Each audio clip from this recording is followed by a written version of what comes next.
गीता अध्याय 15 के श्लोक 16-17 में 3 प्रभु बताए हैं। ये 3 प्रभु कौन हैं? किस प्रभु की शरण में जाने के पश्चात जन्म और मरण समाप्त हो सकता है? 3 प्रभुओं में सबसे उत्तम परमात्मा कौन है? कैसा है? उसका क्या नाम है? इन सभी गूढ़ रहस्यों को जानने के लिए अवश्य सुनिए जगत गुरु तत्वदर्शी संत रामपाल जी महाराज के अमृत वचन। पुण्यात्माहरू, तपाईं सृष्टि रचनाको बारेमा सुनिरहनु भएको छ। जबसम्म तपाईं यो सृष्टि रचनाको विषयमा जान्नुहुन्न तबसम्म तपाईं यो आध्यात्मिक ज्ञानलाई, तत्त्व ज्ञानलाई बुझ्न सक्नुहुन्न, न कुनै पनि सद्ग्रन्थलाई बुझ्न सक्नुहुन्छ। यो जुन सृष्टि रचना छ, यो सम्झिनुस् कि यो मास्टर की हो। सबै सद्ग्रन्थलाई बुझ्ने र त्यसको खजानालाई हेर्ने यो मास्टर की हो, यानी मुख्य चाबी हो। त्यसैले तपाईहरूलाई बारम्बार सृष्टि रचनाको ज्ञान अत्यधिक गराइन्छ। अब सृष्टि रचनामा तपाईले परमेश्वर कबीर देवजीद्वारा रचिएको आफ्नो सृष्टिको ज्ञान उनैको द्वारा बताइएको यस दासको मुखारबिन्दबाट सुन्नुभयो। त्यो अहिलेसम्म तपाईहरूलाई भर्बली सुनाएको छु, मौखिक सुनाएको छु। अब त्यो सृष्टि रचनाको विषयमा हाम्रो सद्ग्रन्थले के भन्दछ? पुण्यात्माहरू, जस प्रकार विद्यार्थी विद्यालयमा जान्दछन्, उनीहरूको एक सिलेबस पाठ्यक्रम उनीहरूको निहित हुँदछ। सिलेबस एक विशेष हुँदछ र जो टिचर सिलेबसको आधारले बच्चाहरूलाई शिक्षा दिँदछन्, पढाउँदछन्, ती टिचर सही छन्। र जो टिचर सिलेबसको बाहिर गएर ज्ञान दिँदछन्, ती टिचर ठीक होइनन्। ती अध्यापक बच्चाहरूका हितैषी होइनन्, उनीहरूको जीवनको नाशक हुन्।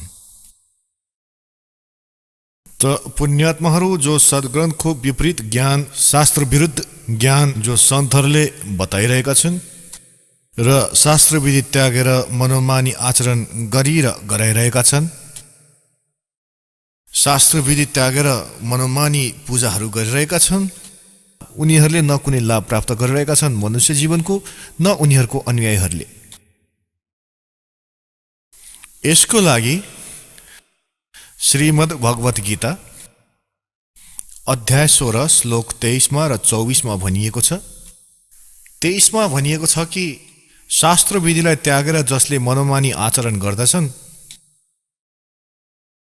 उनीहरूलाई न त कुनै सुख हुन्छ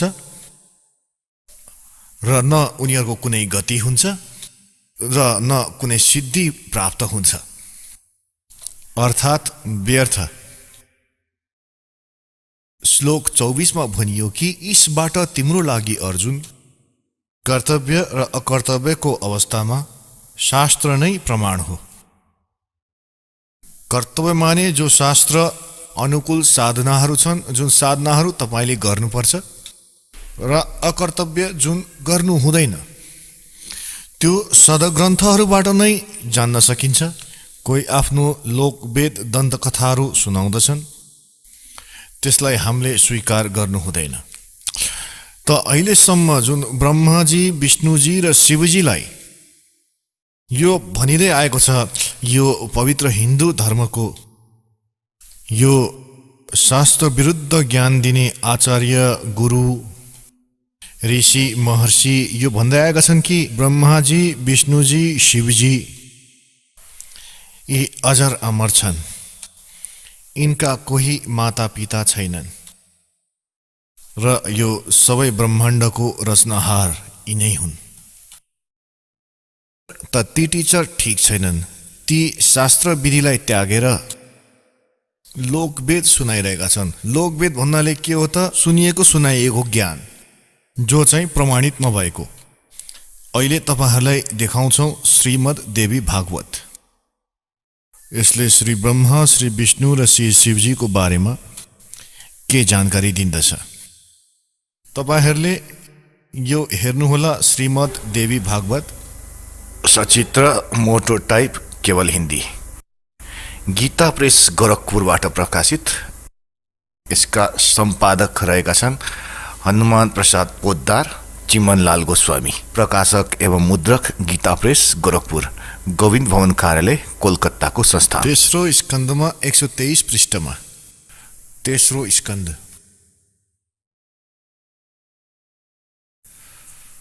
भगवान विष्णुजी आफ्नो माता दुर्गाको स्तुति गरिरहनु भएको छ।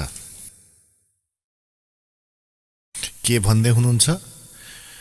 तिमी शुद्ध स्वरूपा हौ, यो सारा संसार तिमीबाटै उद्भासित भइरहेको छ। म ब्रह्मा र शङ्कर, विष्णुजी भन्दै हुनुहुन्छ, हामी सबै तिम्रै कृपाले विद्यमान छौँ। हाम्रो आविर्भाव माने जन्म, तिरोभाव माने मृत्यु। हाम्रो आविर्भाव र तिरोभाव हुने गर्दछ।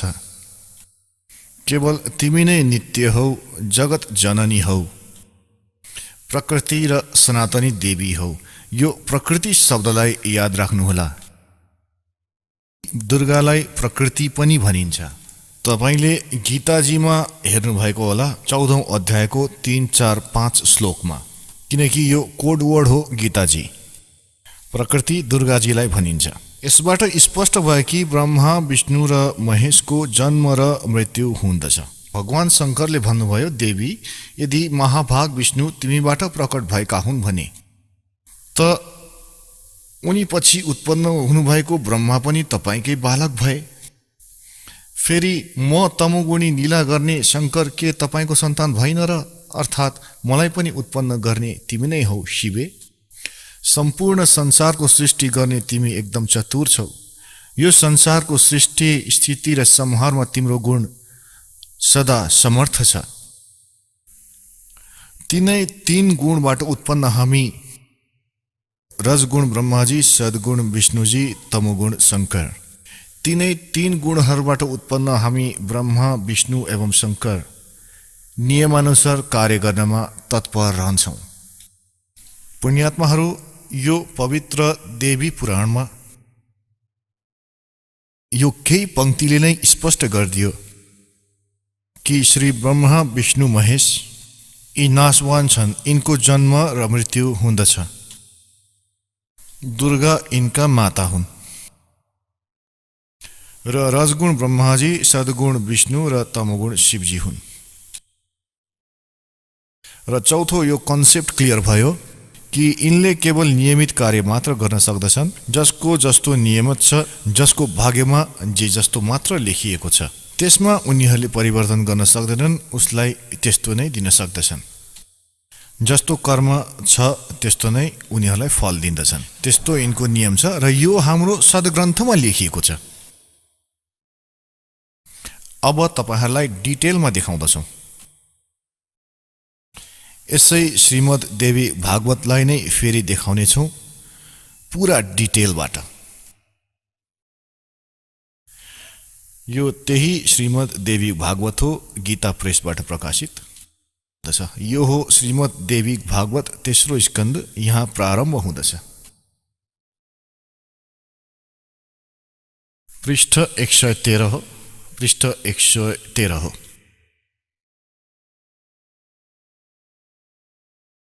जन्मे जयले सोधे, भगवान,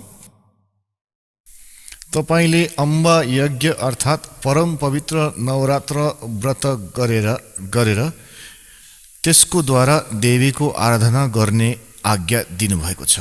अत ती कुन देवी हुन्, कसरी र कहिले प्रकट भइन्, उनको पधार्नुको के उद्देश्य हो तथा उनी कुन गुणबाट विभूषित छिन्, अम्बा यज्ञ कुन प्रकारले हुँदछ।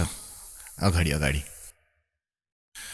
ब्राह्मण यसको साथै विस्तारपूर्वक ब्रह्माण्डको उत्पन्न पनि भन्नुहोस्, किनकि भूदेव ब्रह्माण्डको विषयमा जे पनि भनिएको छ तथा यो जस्तो जो हो यो सबै तपाईँ जान्नुहुन्छ। व्यासजीसँग सोधिरहेका छन् जन्मजयले। मैले सुनेको छु कि ब्रह्मा, विष्णु र रुद्र यी 3 सगुण देवता हुन्, क्रमशः सृष्टि, पालन र संहारको कार्यको उत्तरदायित्व यिनमा रहन्छ। पराशर नन्दन व्यासजी, अब म यिनको सम्बन्धमा विस्तारपूर्वक सुन्न चाहन्छु, तपाईँ बताउने कृपा गर्नुहोस्। व्यासजी भन्नुहुन्छ, राजन, तिम्रो बुद्धि एकदम विशाल छ। अहिले तिमीले जो सोध्यौ कि ब्रह्मादिको उत्पत्ति यानी ब्रह्मा, विष्णु, महेश, ब्रह्मादि माने ब्रह्मा, विष्णु, महेशको उत्पत्ति कसरी भयो, सो यो महान कठिन विषय हो। यसमा अनेक प्रश्नहरू उठिरहन्छन्। यही प्रश्न पूर्व समयमा मैले नारदजीलाई पनि गरेको थिएँ। व्यासजी भन्दै हुनुहुन्छ कि मैले नारदजीलाई सोधेको थिएँ यही ज्ञान।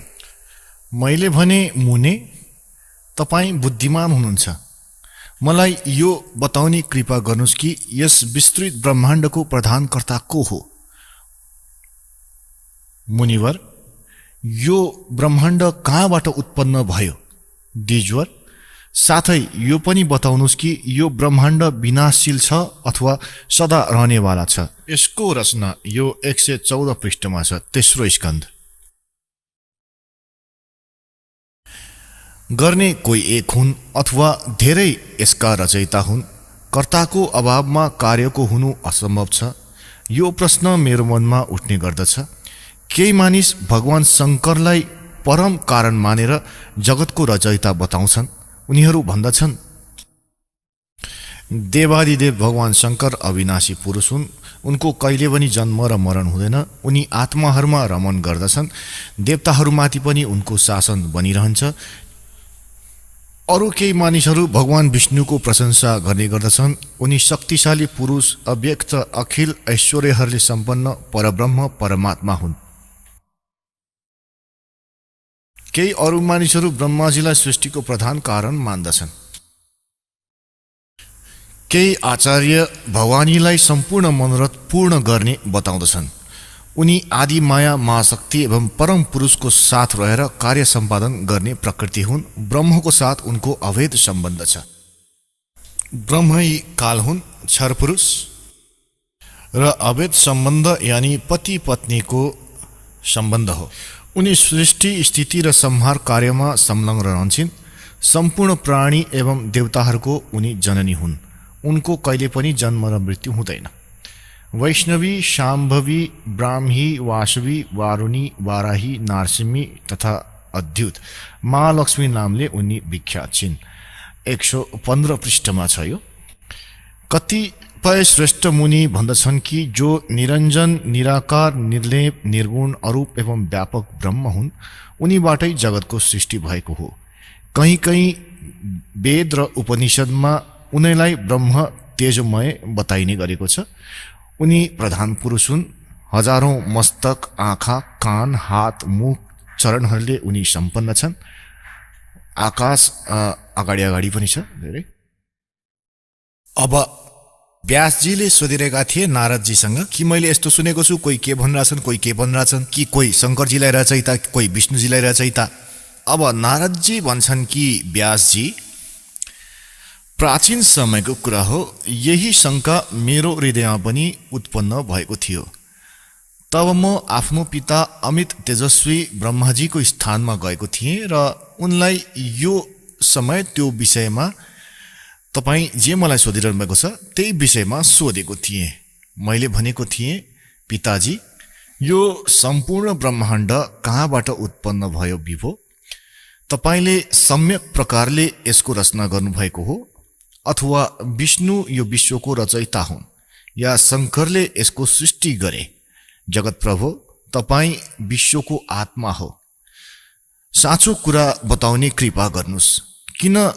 कुन देवताको पूजा गर्नु पर्ला तथा कुन देवता सबैभन्दा बढी एवं सर्वसमर्थ छन्? निष्पाप ब्रह्माजी, यो सबै प्रश्नहरूको समाधान गरेर मेरो हृदयको शङ्कालाई दूर गर्ने कृपा गर्नुहोस्। सत्यवती नन्दन व्यासजी यस प्रकार मेरो प्रश्न सुनेर लोक पितामह ब्रह्माजीले मलाई यसरी भन्नुभयो। ब्रह्माजीले भन्नुभयो, पुत्र, म यस प्रश्नको के उत्तर दिउँ? यो प्रश्न एकदमै जटिल छ। महाभाग, तिमी भगवान विष्णुसँग यसको समुचित समाधान पाउन सक्छौ। यी तीनै देवता यिनलाई ज्ञान त छैन, त्यसैले आफूबाट अरूतिर पठाइदिन्छन् कि गएर उसलाई सोध। तर पनि विष्णुजी तर्फ उनी संकेत गर्छन्, तर पनि आफ्नो ज्ञान उनी बताइरहेका छन्। ब्रह्माजी अगाडि भन्नुहुन्छ, महामते, यस संसारमा कोही पनि रागी पुरुष यस्तो छैन जसलाई यो रहस्य विदित होस्। जो त्यागी, आकांक्षा रहित एवं ईर्ष्या शून्य छ, उसैले यसको रहस्यलाई जान्न सक्दछ। पूर्व कालमा अब सृष्टिको रचना बताउँदै हुनुहुन्छ ब्रह्माजी। पूर्व कालमा सर्वत्र जलै जल थियो। स्थावर जङ्गम जति प्राणी छन् यसमा कोही पनि थिएनन्। तब कमलबाट मेरो उत्पत्ति भयो। त्यो समयमा मलाई सूर्य, चन्द्रमा, वृक्ष तथा पर्वत कुनै पनि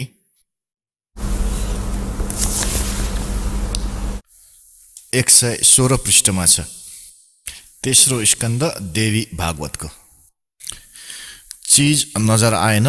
म कमलको कर्णिकामा बसेर विचार गर्न लागे, यस अगाध जलमा म कसरी उत्पन्न भएँ? को मेरो रक्षक हो? तथा यस प्रलयकालमा सृष्टि एवं संहार गर्ने को विशिष्ट पुरुष हो?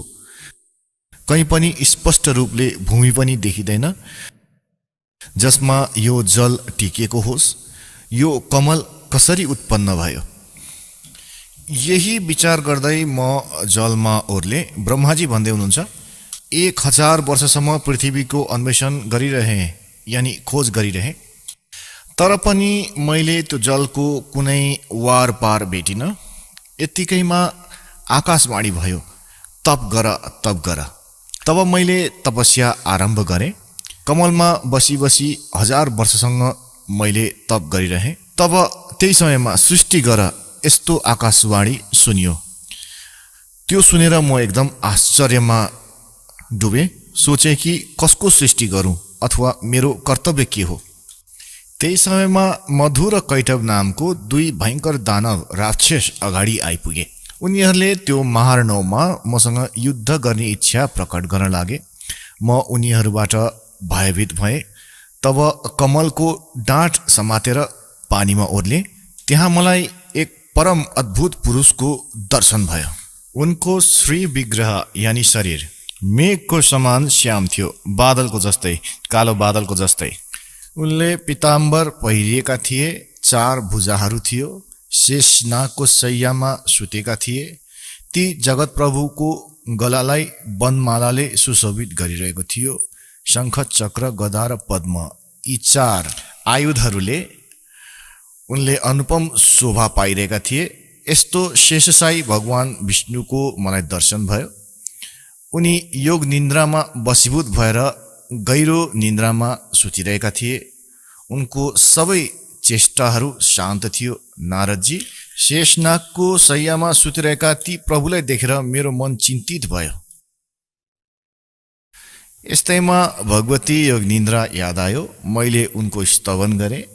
तब ती कल्याणमय भगवती श्री विष्णुको विग्रहबाट निस्केर, विग्रह माने शरीर, श्री विष्णुको विग्रहबाट निस्केर अचिन्त्य रूप धारण गरेर आकाशमा विराजमान भइन्। दिव्य आभूषणले उनको छविलाई बढाइरहेको थियो। जब योग निन्द्रा भगवान विष्णुको शरीरबाट अलग भएर आकाशमा विराज भइन्, तब तुरुन्तै श्रीहरि उठ्नुभयो। अब पुण्यात्माहरू, जस्तो आज तपाईँलाई सृष्टि रचनामा पहिले भनेको थिएँ, वर्बुली दासले भनेका थिए, जुन परमात्माले हामीलाई भनेका थिए, कबीर साहेबले यो भनेका थिए कि दुर्गा ब्रह्माजी, विष्णुजी, शिवजीका माता हुन् श्रीदेवी र यी काल ज्योति निरञ्जन यिनका पिता हुन्। यिनी के गर्दछन्? यी तीनै बालकहरूको उत्पत्ति गर्दछन्। यी काल यानि ब्रह्म, सर्वपुरुष पनि भनिन्छ यिनलाई र सर्वब्रह्म पनि भनिन्छ। सर्वब्रह्म र यी दुर्गाजी, यी दुवैजनाको पति पत्नी व्रत व्यवहारले श्री ब्रह्माजी, श्री विष्णुजी, श्री शिवजीको उत्पत्ति हुँदछ, जन्म हुँदछ। र यिनले के गर्दछन्? यिनलाई बाल्यावस्थादेखि नै कोमामा पुर्याइदिन्छन्, अचेत बनाइदिन्छन् र यिनको पालन पोषण जारी राख्दछन्। र जब यी युवा हुँदछन् तब यिनलाई सचेत बनाउँदछन्। अब यी दुर्गा अन्य रूप धारण गरेर प्रेतवत, प्रेतनीको जस्तै विष्णुजीको शरीरमा प्रवेश गरेर उनलाई बेहोस बनाएकी थिइन्। यसै गरी ब्रह्माजीलाई यो कमलको फूलमाथि राखिदिइन्। तबसम्म यी अचेत थिए, कोमामा राखिदिएकी थिइन्। यिनी आफै भन्दैछन्, मलाई थाहै छैन म कमलको फूलमाथि कसरी उत्पन्न भइहाले, मेरो को जनक हो? अब तल ओर्लिए त उनले देखे विष्णुजी बेहोस थिए उनी। र त्यहाँबाट जब दुर्गा उनी निस्किन, बाहिर आइन्, त उनी सचेत भए। त यस प्रकार यी सबैलाई यी काल भगवानले आफ्नो स्वनियोजित षड्यन्त्रको माध्यमबाट भ्रमित गराएर राखेका थिए, कसैलाई यथार्थ ज्ञान बताएका थिएनन्। अब यहाँ तपाईँ अगाडि हेर्नुहोला। अब के हुन्छ कि तेस्रो स्थानमा भगवान शङ्करलाई पनि बेहोस बनाएका थिए, उनलाई फेरि सचेत बनाइदिए, फेरि तिनैलाई एकत्रित गरिदिए प्रेरणा गरेर, तिनै एकत्रित भए। अब हेर्नुहोस्, श्रीमद् संक्षिप्त देवी भागवत तेस्रो स्कन्द र यहाँ अब यहाँ पढिरहेको थियौँ। तब ती कल्याणमयी भगवती श्री विष्णुको विग्रहबाट निस्किएर अचिन्त्य रूप धारण गरेर आकाशमा विराजमान भइन्। दिव्य आभूषणले उनको छवि बढाइरहेको थियो। जब योग निन्द्रा भगवान विष्णुको शरीरबाट अलग भएर आकाशमा विराजमान भइन्, तब तुरन्तै श्रीहरि उठ्नुभयो। उहाँले मधु र कैटवसँग 5000 वर्षसम्म ठुलो घमासान लडाइँ गर्नुभयो। तब त्रिदैत्य मरे। पहिले देवीको कटाक्षले मधु र कैटव मोहित भएका थिए। त्यसपछि भगवान विष्णुले आफ्नो काखमा सुताएर उनीहरूलाई त्यही प्राणबाट रहित गरिदिए। अब त्यहाँ म र भगवान विष्णु दुईजना थियौँ। त्यही रुद्र पनि प्रकट भए। हामी तिनैजनालाई भगवती आद्याशक्तिको दर्शन भयो, दुर्गाको। उनलाई देखेर मन मुग्ध भयो। हामीले उनको उत्तम स्तुति गर्यौं। तब ती आदिशक्ति हामीसँग भन्न लागिन्। देवीले भन्नुभयो, ब्रह्मा, विष्णु र महेश्वर, तिमीहरू एकदम राम्रोसँग सावधान भएर आफ्नो आफ्नो कार्यमा संलग्न हुनु। सृष्टि, स्थिति र संहार यो तिमीहरूको कार्य हो। ब्रह्माजीले भन्नुहुन्छ, भगवती आद्या शक्तिको, यो हामी 117 पृष्ठमा पढिरहेका छौँ। त्यो वाणी एकदम मधुर, सुन्दर एवं सुखप्रद थियो। हामीले त्यो स्पष्ट सुन्यौं। हामीहरूले उनलाई भन्यौं, माता, हामी कुन प्रकारले यी प्रजाहरूको सृजन आदि कार्य गर्नमा सफल हुने? विस्तृत भूमिकाको अभाव छ, सबै स्थान जलमग्न छन्। हाम्रो कुरा सुनेर ती कल्याण स्वरूपिणी भगवतीको मुखमण्डल मुस्कानले भरियो। यत्तिकैमा एउटा सुन्दर विमान आकाशबाट तल ओर्लियो। तब ती देवीले हामीलाई आज्ञा दिइन्, देवताहरू निर्भीक भएर इच्छापूर्वक यो विमानमा प्रवेश गर। ब्रह्मा, विष्णु र रुद्र, आज म तिमीहरूलाई एउटा अद्भुत दृश्य देखाउँछु। हामीले भगवतीको कुरा सुनेर त्यो कुरालाई शिरोधार्य गर्यौं। त्यो रत्न जडित विमानमा चढेर हामी आरामले बस्यौं। हामी तिनै देवताहरूलाई त्यो विमानमा बसेको देखेर देवीले आफ्नो सामर्थ्यले विमानलाई आकाशमा उडाइदिन्। ब्रह्माजी भन्नुहुन्छ, मन जस्तै तीव्र गतिले चल्ने त्यो विमान जुन अपरिचित स्थानमा पुग्यो, त्यहाँ सम्पूर्ण फलहरूले लदिएको अनेक सुन्दर वृक्षहरू थियो। अगाडि एउटा सुन्दर नगर देखियो। अद्भुत पर्खालहरूले त्यो नगरको छवि बढाइरहेको थियो। त्यहाँ धेरै नै ठुला ठुला मलहरू थियो। उचित स्थानमा यज्ञशाला पनि बनेको थियो।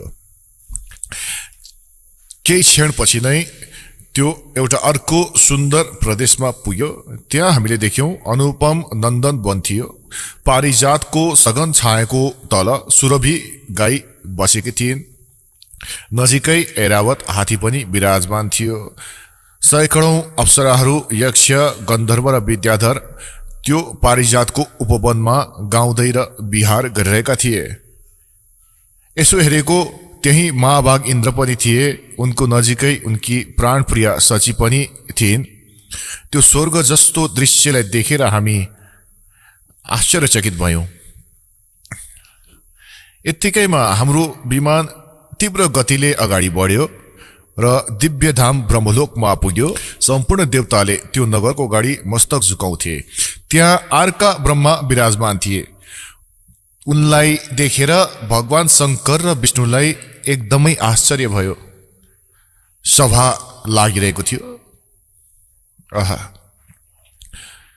भगवान शंकर र विष्णुले मलाई सोधे, चतुरानन, यी अविनाशी ब्रह्मा को हुन्? मैले उत्तर दिएँ, मलाई केही थाहा छैन।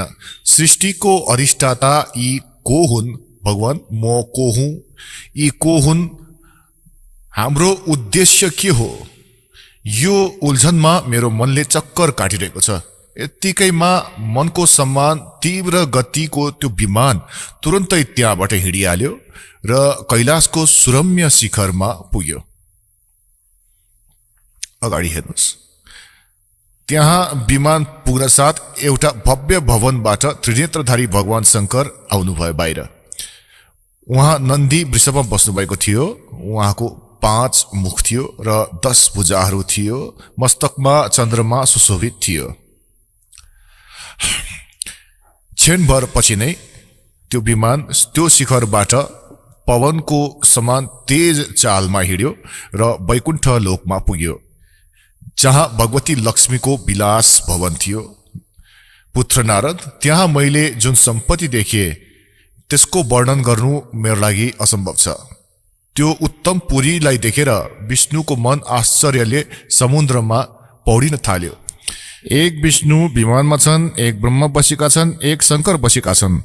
अब एक तिर हेर्नुहोस् त त्यहाँ कमलधरी विराजमान थिए। अलसीको फूलको समान उनको श्री विग्रहको कान्ति थियो। पीताम्बर पहिरिएका थिए, 4 भुजाहरू थियो। उनी पक्षीराज गरुडमा विराजमान थिए। दिव्य आभूषणहरूले उनको अनुपम शोभा बढाइरहेको थियो।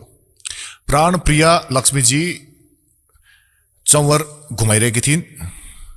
ती सनातन श्रीहरूको झाँकी पाएर हामी सबै अचम्म भयौं। एक अर्कालाई हेरेर हामी विमानमा एउटा उत्तम आसनमा बसिरह्यौं। यत्तिकैमा पवनसँग कुरा गर्दै त्यो विमान तुरन्त उड्यो।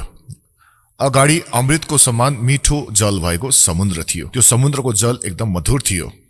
पुण्यात्माहरू, परमेश्वर कबीरजीले आफ्नो द्वारा रचित सृष्टिको रचनाको जुन ज्ञान दिएका छन् त्यसमा एकदमै विस्तारले बताएका छन्। अब यी श्री ब्रह्माजी, विष्णुजी, शिवजी विमानमा बसेका छन्। दुर्गाले यिनलाई आकाशमा उडाइदिए विमानलाई। यी जहाँ पुगे त्यहाँ ब्रह्माजी विराजमान थिए र एक ब्रह्माजी बसेका छन् विमानमा र एक अगाडि बसेका छन् त्यहाँ त्यो ब्रह्माको लोकमा। र फेरि त्यहाँ देखेर ब्रह्माजीसँग विष्णु र शिवजीले सोध्छन्, यो अर्को ब्रह्मा को हो? ब्रह्माजी विमानवाला ब्रह्माजीले भन्नुहुन्छ, यो मलाई थाहा छैन, यी को हुन्, म को हो, कहाँबाट उत्पन्न भएको, हाम्रो के उद्देश्य हो? त यी को थिए? त यी कालले, जस्तो कि तपाईलाई सृष्टि रचनाको सुरुमै बताइएको थियो, यिनले एक ब्रह्माण्डको टप मोस्ट स्थानमा, शिखरमा, यानी कि चोटीमा 3 स्थान बनाएर राखेका छन्। तपाईलाई एउटा चित्र देखाउँछौ ब्रह्माण्डको। यसबाट सजिलैसँग बुझ्न सकिन्छ। हेर्नुस्, एउटा ब्रह्माण्डको लघु चित्र। यो हेर्नुस्, यो एउटा अण्डा जस्तो शेप छ यसको। अन्डा जस्तो आकार छ, यसको लिपिकल यसको जुन सेप छ, आकार छ। अब यो हेर्नुस्, तलबाट सुरु गर्छौं। सबैभन्दा तल यो पाताल लोक, तलातल, रसातल, सुतल, अतल, मातल, तलातल र वितल। त यो हो पृथ्वी लोक। यो शिवको लोक, शिवपुरी जसलाई भनिन्छ, ब्रह्माजीको लोक, ब्रह्मापुरी, विष्णुजीको लोक, विष्णुपुरी। र यो जुन क्षेत्र छ, र यो हो स्वर्ग र नर्क, र यो हो धर्मरायको लोक। यहाँको न्यायाधीश बनाएका छन् कालले, यो जहाँ सबको अकाउन्ट हुन्छ। र यो जुन स्थान छ, यो ब्रह्मलोक हो। यो सबै यो स्थान जुन छ, यसलाई ब्रह्मलोक भनिन्छ।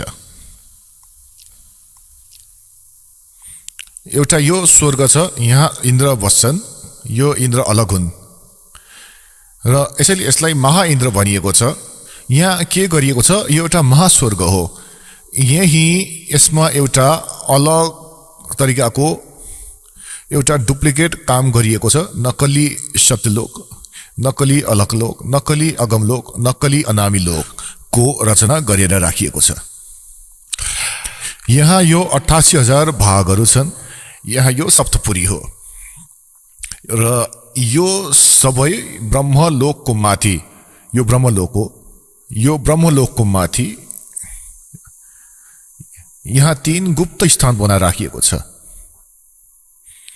तपाईलाई भनेको थिए कि एउटा रजोगुण प्रधान क्षेत्र हो। यहाँ यी काल सर्वपुरुष स्वयं ब्रह्मा रूप धारण गरेर बस्छन्, र साथमा आफ्नो पत्नी दुर्गालाई सावित्रीको रूपमा राख्छन्। यहाँबाट अन्तर्धान भएर यिनको विमानबाट पहिले यहाँ पुगे। एक यो तमोगुण प्रधान क्षेत्र हो। यहाँ यी स्वयं महाविष्णु महाशिवको रूपमा बस्छन्, र दुर्गालाई यानी उमा रूपमा राख्छन्। अब फेरि यो सत्वगुण प्रधान क्षेत्र हो। अगाडि फेरि स्वयं यहाँ विष्णु रूप धारण गरेर त्यहाँ विराजमान हुन्छ।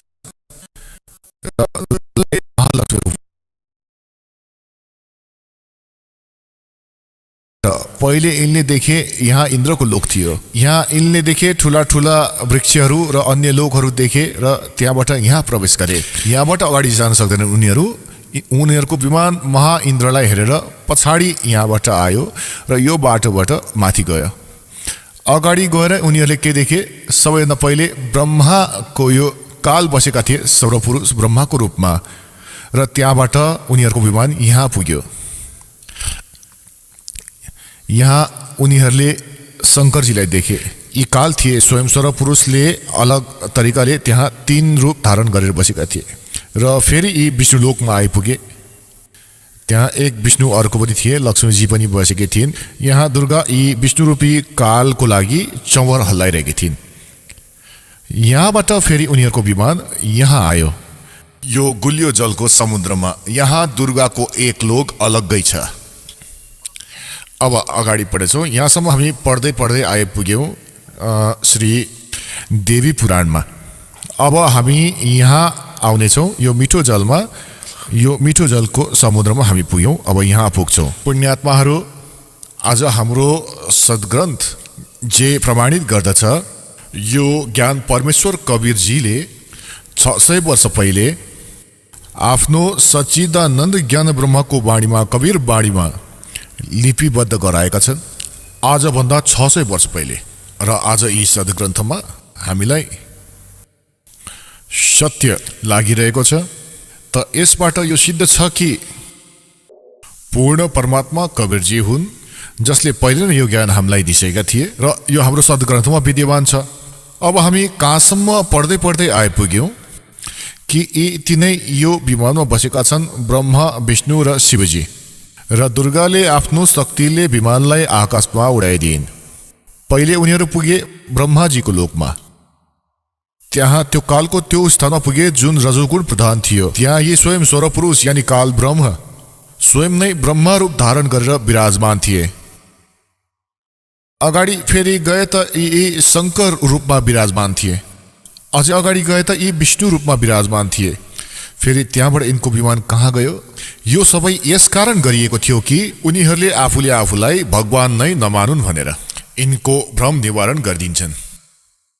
अब हेर्नुहोस्, यो देवी भागवत नै हो। अहिलेसम्म श्रीमद् देवी भागवत गीता प्रेस गोरखपुरबाट प्रकाशित हो।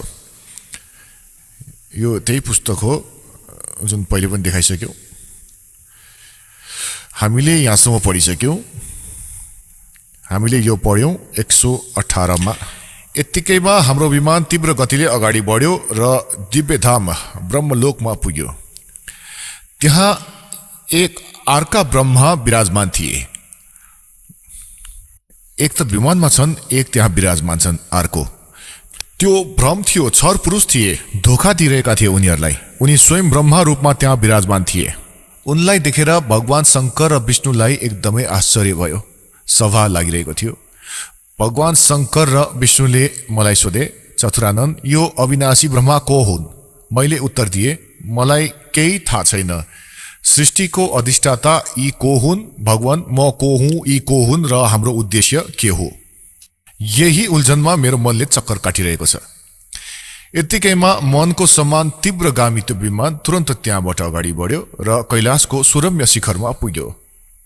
त्यहाँ विमान पुग्न साथ एउटा भव्य भवनबाट त्रिनेत्रधारी भगवान शङ्कर बाहिर निस्के। उनी नन्दी वृषभमा बसेका थिए। यो काल निस्के त्यहाँबाट, छरपुरुष। र फेरि त्यहाँबाट क्षणभरमै त्यो विमान त्यो शिखरबाट पनि पवन जस्तै तेज गतिमा उड्यो र वैकुण्ठ लोकमा पुग्यो। त्यहाँ को थिए? कमलोचन श्रीहरि भगवान विराजमान थिए। यी काल बसिरहेका थिए सर्वब्रह्म, छरपुरुष र उनको 4 भुजा थियो। पक्षीराज गरुडमा विराजमान थिए र प्राणप्रिय लक्ष्मीजी चमर हल्लाइरहेका थिए। अब हामी यहाँ आउनेछौँ। तल हेरौँ। यत्तिकैमा पवनसँग कुरा गर्दै त्यो विमान तुरन्तै उड्यो। अगाडि अमृतको समान मिठो जल भएको समुद्र थियो। यसको जल एकदम मधुर थियो। हामी 119 पृष्ठमा पढ्नेछौँ। अब 118 हामीले पढ्यौँ। त्यो समुद्रमा त्यहाँ एउटा मनोहर द्वीप थियो। त्यो द्वीपमा एक मङ्गलमय मनोहर पलङ्ग बिछ्याइएको थियो। त्यो पलङमा सुन्दर रत्नहरू जडिएको थियो। त्यो उत्तम पलङमा एकजना दिव्य रमणी बसेकी थिइन्। यी दुर्गा गएर त्यहाँ विराजमान भइन् अगाडि। ती यस्तो प्रभावपूर्ण देवी थिइन् मानव करोडौं बिजुलीहरू एकसाथ चम्किरहेको होस्। अत्यन्त सुन्दर मुख थियो, रातो रातो दाँत थियो। करोडौं लक्ष्मीहरू भन्दा पनि धेरै उनी सुन्दर थिइन्। उनी यस्तो प्रभावपूर्ण देवी थिइन् मानव करोडौं बिजुलीहरू एकसाथ चम्किरहेको होस्। अत्यन्त सुन्दर मुख थियो, रातो रातो दाँत थियो। यो पढ्यौं हामीले। अब यहाँ उनलाई देखेर हामी एकदम आश्चर्यमा डुब्यौं। केही समयसम्म हामी त्यहीँ बसिरह्यौं। आपसमा भन्न थाल्यौं, यो सुन्दरी को हुन् र यिनको के नाम हो? हामी यिनको विषयमा एकदमै अनभिज्ञ थियौं। यिनको हजारौं नेत्र, हजारौं हात, हजारौं मुख छ। टाढाबाट हेर्दा नै यिनी एकदमै सुन्दरी प्रतीत हुन्छन्।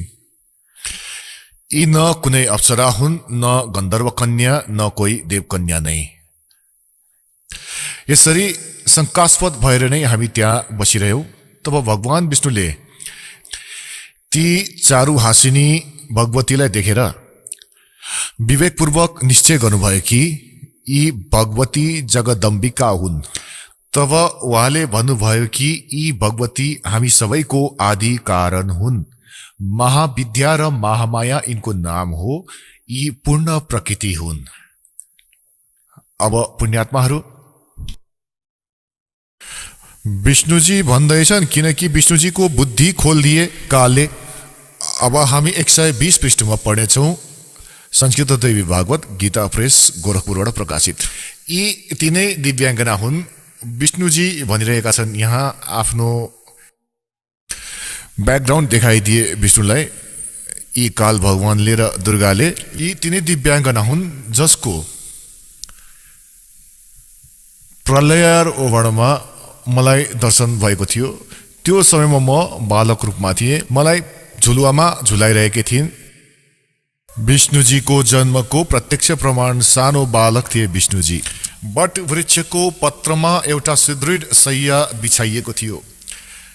त्यसमा सुतेर म खुट्टाको औलालाई आफ्नो कमल जस्तो मुखमा राखेर चुसिरहेको थिएँ। भन्छन् प्रलयार्णवमा मैले दर्शन पाएको थिएँ देवीको। त्यो समयमा म बालक रूपमा थिएँ, सानो बालक थिएँ। उनी मलाई झुल्याइरहेको थिइन्, म औला चुसिरहेको थिएँ खुट्टाको। यिनलाई देखेर मलाई पहिलेको कुरा याद आयो। यी हामी सबका जननी हुन्। अब 121 पृष्ठमा अब विष्णुजी यो भन्दै हुनुहुन्छ, भगवान विष्णु भन्नुहुन्छ, प्रकृति देवीलाई नमस्कार छ, भगवती विधात्रीलाई निरन्तर नमस्कार छ। यो स्तुति गर्दै आइरहनु भएको छ भगवान विष्णुजी। यहाँ हेर्नु होला 123 पृष्ठमा जो प्रारम्भमा पढेको थियो, अब त्यही आइपुग्यौ। भगवान विष्णुजी स्तुति गर्दै हुनुहुन्छ आफ्नो दुर्गा माताको। तिमी शुद्ध स्वरूप हौ, यो सारा संसार तिमीबाटै उद्भासित भइरहेको छ। म ब्रह्मा र शङ्कर हामी सबै तिम्रै कृपाले विद्यमान छौँ। हाम्रो आविर्भाव यानि जन्म र तिरोभाव माने मृत्यु हुने गर्दछ। केवल तिमी नित्य हौ, जगत जननी हौ, प्रकृति र सनातनी देवी हौ। भगवान शङ्कर भन्नुहुन्छ, देवी यदि महाभाग विष्णु तिमीबाटै प्रकट भएका हुन् भने त उनी पछि उत्पन्न हुने ब्रह्मा पनि तिम्रै बालक भए। फेरि म तमोगुणी लीला गर्ने शङ्कर के तिम्रो सन्तान भइन र? अर्थात् मलाई पनि उत्पन्न गर्ने तिमी नै हौ शिवे। सम्पूर्ण संसारको सृष्टि गर्नमा तिमी एकदम चतुर छौ। यो संसारको सृष्टि स्थिति र संहारमा तिम्रो गुण सदा समर्थ छ। तिनै गुणहरूबाट उत्पन्न हामी ब्रह्मा विष्णु एवं शङ्कर नियमानुसार कार्य गर्नमा तत्पर रहन्छौँ। त पुण्यात्माहरू, तपाईहरू सबैले आफ्नो सद्ग्रन्थलाई स्वयं पढ्नुभयो र यो अहिलेसम्म पवित्र हिन्दू धर्मको गुरुजन यी आचार्य मण्डलेश्वर, महामण्डलेश्वर, गीता मनीषी, गीताको मर्मज्ञ ज्ञाता, वेदहरूको ज्ञाता, पुराणहरूको ज्ञाता मानिन्दथे। यिनीहरूलाई कख पनि थाहा थिएन। यी अज्ञानी हुन् जसले आजसम्म हाम्रो भगवानहरू यानि जसलाई हामी समर्थ मान्दथ्यौँ, अजर अमर भनेर सुन्थ्यौँ, यिनले यो भन्न सक्दैनन् कि यिनको स्थिति के छ। यिनको जीवनीले बताइरहेको छ यी महापुरुषहरूको कि यिनको यो स्थिति छ। अब पुण्यात्माहरू, जस्तो कि तपाईलाई सृष्टि रचनाको प्रारम्भमा जुन कथा सुनाएको थिएँ, बताएको थिएँ कि काल भगवानले यी क्षर पुरुषले जो ब्रह्मा विष्णु र महेशका पिताजी हुन्, दुर्गा जीको पति हुन्, जो श्री देवीका पति हुन् र ब्रह्मा विष्णु महेशका पिता हुन्, यिनले यो भनेका थिए दुर्गासँग कि मेरो भेद कसैलाई नभन्नु। यिनलाई एकदम कडाइसँग भनेका थिए कि देवीले त्यही उद्देश्यले ब्रह्मा विष्णु महेशलाई यी क्षर पुरुषको ज्ञान दिनु भएन। अब दुर्गालाई यिनले भनेका थिए कि मेरो भेद कसैलाई नभन्नु। यसै प्रकार दुर्गाले यिनलाई केही उस भेद खोल्नु भएन ब्रह्माको, तर पनि सच्चाई लुक्न सकेन। अब यसैमा तपाईलाई प्रमाणित गर्छौं, देवी भागवतमा ब्रह्माजीले वेदहरूलाई पढ्नुभयो, दुर्गासँग सोध्नुभयो कि वेदहरूमा यो लेखिएको छ कि केवल एक ब्रह्म जसको बराबर अर्को कोही छैन। ब्रह्म यानि कि परमात्मा पनि हुँदछ। यो ब्रह्म माने भगवान हुन्छ। ती एकमात्र परमात्मा पूजाको योग्य छन्। त ती के तपाई नै हो? ब्रह्माजीले सोध्नुभयो कि त्यो तपाई नै हो? दुर्गासँग सोध्नुभयो। अब दुर्गाले के उत्तर दिनुहुन्छ हेर्नेछौँ। हामी श्रीमद् देवी भागवत दुर्गा पुराण देवी पुराण पढ्दैछौँ, गीता प्रेस गोरखपुरबाट प्रकाशित। यसको तेस्रो स्कन्द पढ्दैछौँ हामी, पृष्ठ नम्बर 100 125 123 सम्म हामीले पढिसक्यौं। यहाँ 124 मा हेर्नु होला। ब्रह्माजी भन्नुहुन्छ, अद्भुत तेजस्वी भगवान शंकरको यो स्तुति सुनेर भगवती जगदम्बिकाले आफ्नो कुरा सुनाउनु भयो। अब यहाँ ब्रह्माजी सोध्दै हुनुहुन्छ, यो 125 पृष्ठमा हामी पढ्दैछौँ, तेस्रो स्कन्द हो यो। यस मूर्त र अमूर्त जगतको आधार तिमी भन्दा अगाडि कोही पनि अर्को पुरुष थिएन, कोही तेस्रो पनि छैन। एकमेव द्वितीयम ब्रह्म। यस वेदको वचनलाई व्यर्थ भन्नु त मिल्दैन। अब दुर्गाले यिनलाई भन्नुभयो कि म नै सब हुँ, म नै तिम्रो पिता हो, म नै तिम्रो माता हुँ।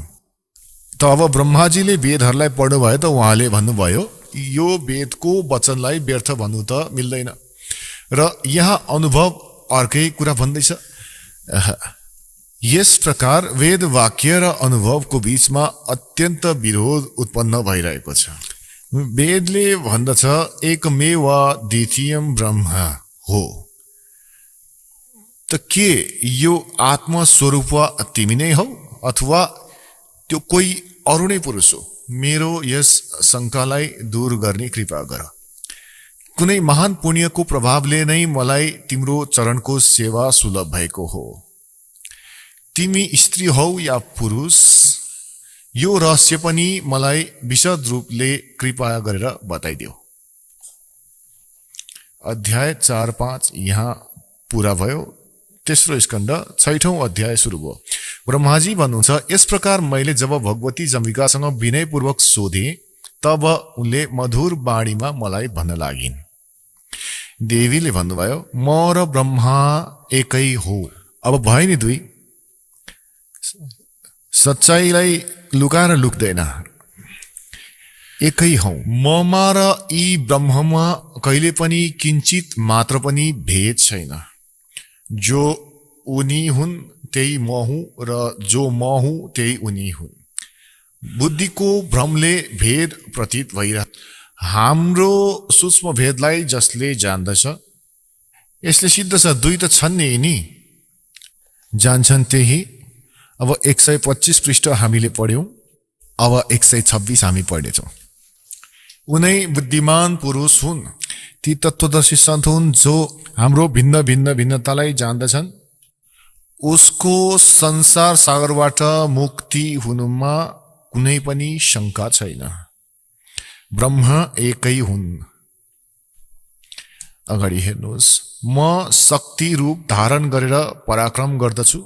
गौरी, ब्राह्मी, रौद्री, बाराही, वैष्णवी, शिवा, वारुणी, कौबेरी, नारसिंही र वासवी सबै मेरो रूप हो। विभिन्न कार्यहरूमा उपस्थित हुँदा ती देवीहरूको भित्र आफ्नो शक्ति स्थापित गरेर म सबै व्यवस्था गर्दछु। हो, ती देवीलाई निमित्त बनाउनु मेरो स्वभाव हो। अब अगाडि हेर्नु होला। अब पुण्यात्माहरू, तपाईहरू पढ्दै हुनुहुन्छ आफ्नो सद्ग्रन्थलाई स्वयं। तपाईहरूले तेस्रो स्कन्दमा र पृष्ठ नम्बर 125 मा पढ्नुभयो। ब्रह्माजी भन्नुहुन्छ कि मैले जब दुर्गासँग सोधे, माता श्री जगदम्बिकासँग, कि वेदहरूमा लेखिएको छ कि एकमेव द्वितीयम ब्रह्म, अद्वितीयम, जसको बराबर अर्को कोही पनि हुँदैन, ती ब्रह्म नै सपथोक हुन्। यहाँनिर कि तपाईँ जे भन्दै हुनुहुन्छ कि म नै सपथोक हो, यो सृष्टिको रचना गर्ने पनि म नै हो, म बाहेक अरू कोही होइन, त यी वेदको वाक्यहरूलाई झुटो पनि भन्न सकिँदैन। अनुभवले हामीलाई यो भन्छ कि परमात्मा निराकार छन् र वेदले यो भन्दछ कि उनी साकार छन्। त हाम्रो अनुभवमा र यथार्थतामा एकदम विरोध छ। त के त्यो ब्रह्म तपाईँ नै हो अथवा कोही अरू हो? ब्रह्माजीले सोध्नुभयो। त दुर्गाले पहिले त भकाउनुहुन्छ उहाँलाई कि ती ब्रह्ममा र ममा कुनै अन्तर छैन, म उही हुँ र ऊ मै हो। हामी दुईजनाको सूक्ष्म भेद जसले जान्दछ ऊ परम पुरुष हो, विद्वान पुरुष हो, तत्त्वदर्शी। अगाडि फेरि हेर्नुहोस् 129 पृष्ठमा बिल्कुलै स्पष्ट भइहाल्छ। हेर्नुहोला तेस्रो स्कन्द देवी भागवत। हामी तेस्रो स्कन्द पढ्दैछौँ, संक्षिप्त देवी भागवत पृष्ठ नम्बर 129 मा। यसरी सृष्टिको क्रम मैले संक्षेपमा तिमीलाई भने। यहाँ देवी भन्दै हुनुहुन्छ, दुर्गाले भन्दै हुनुहुन्छ।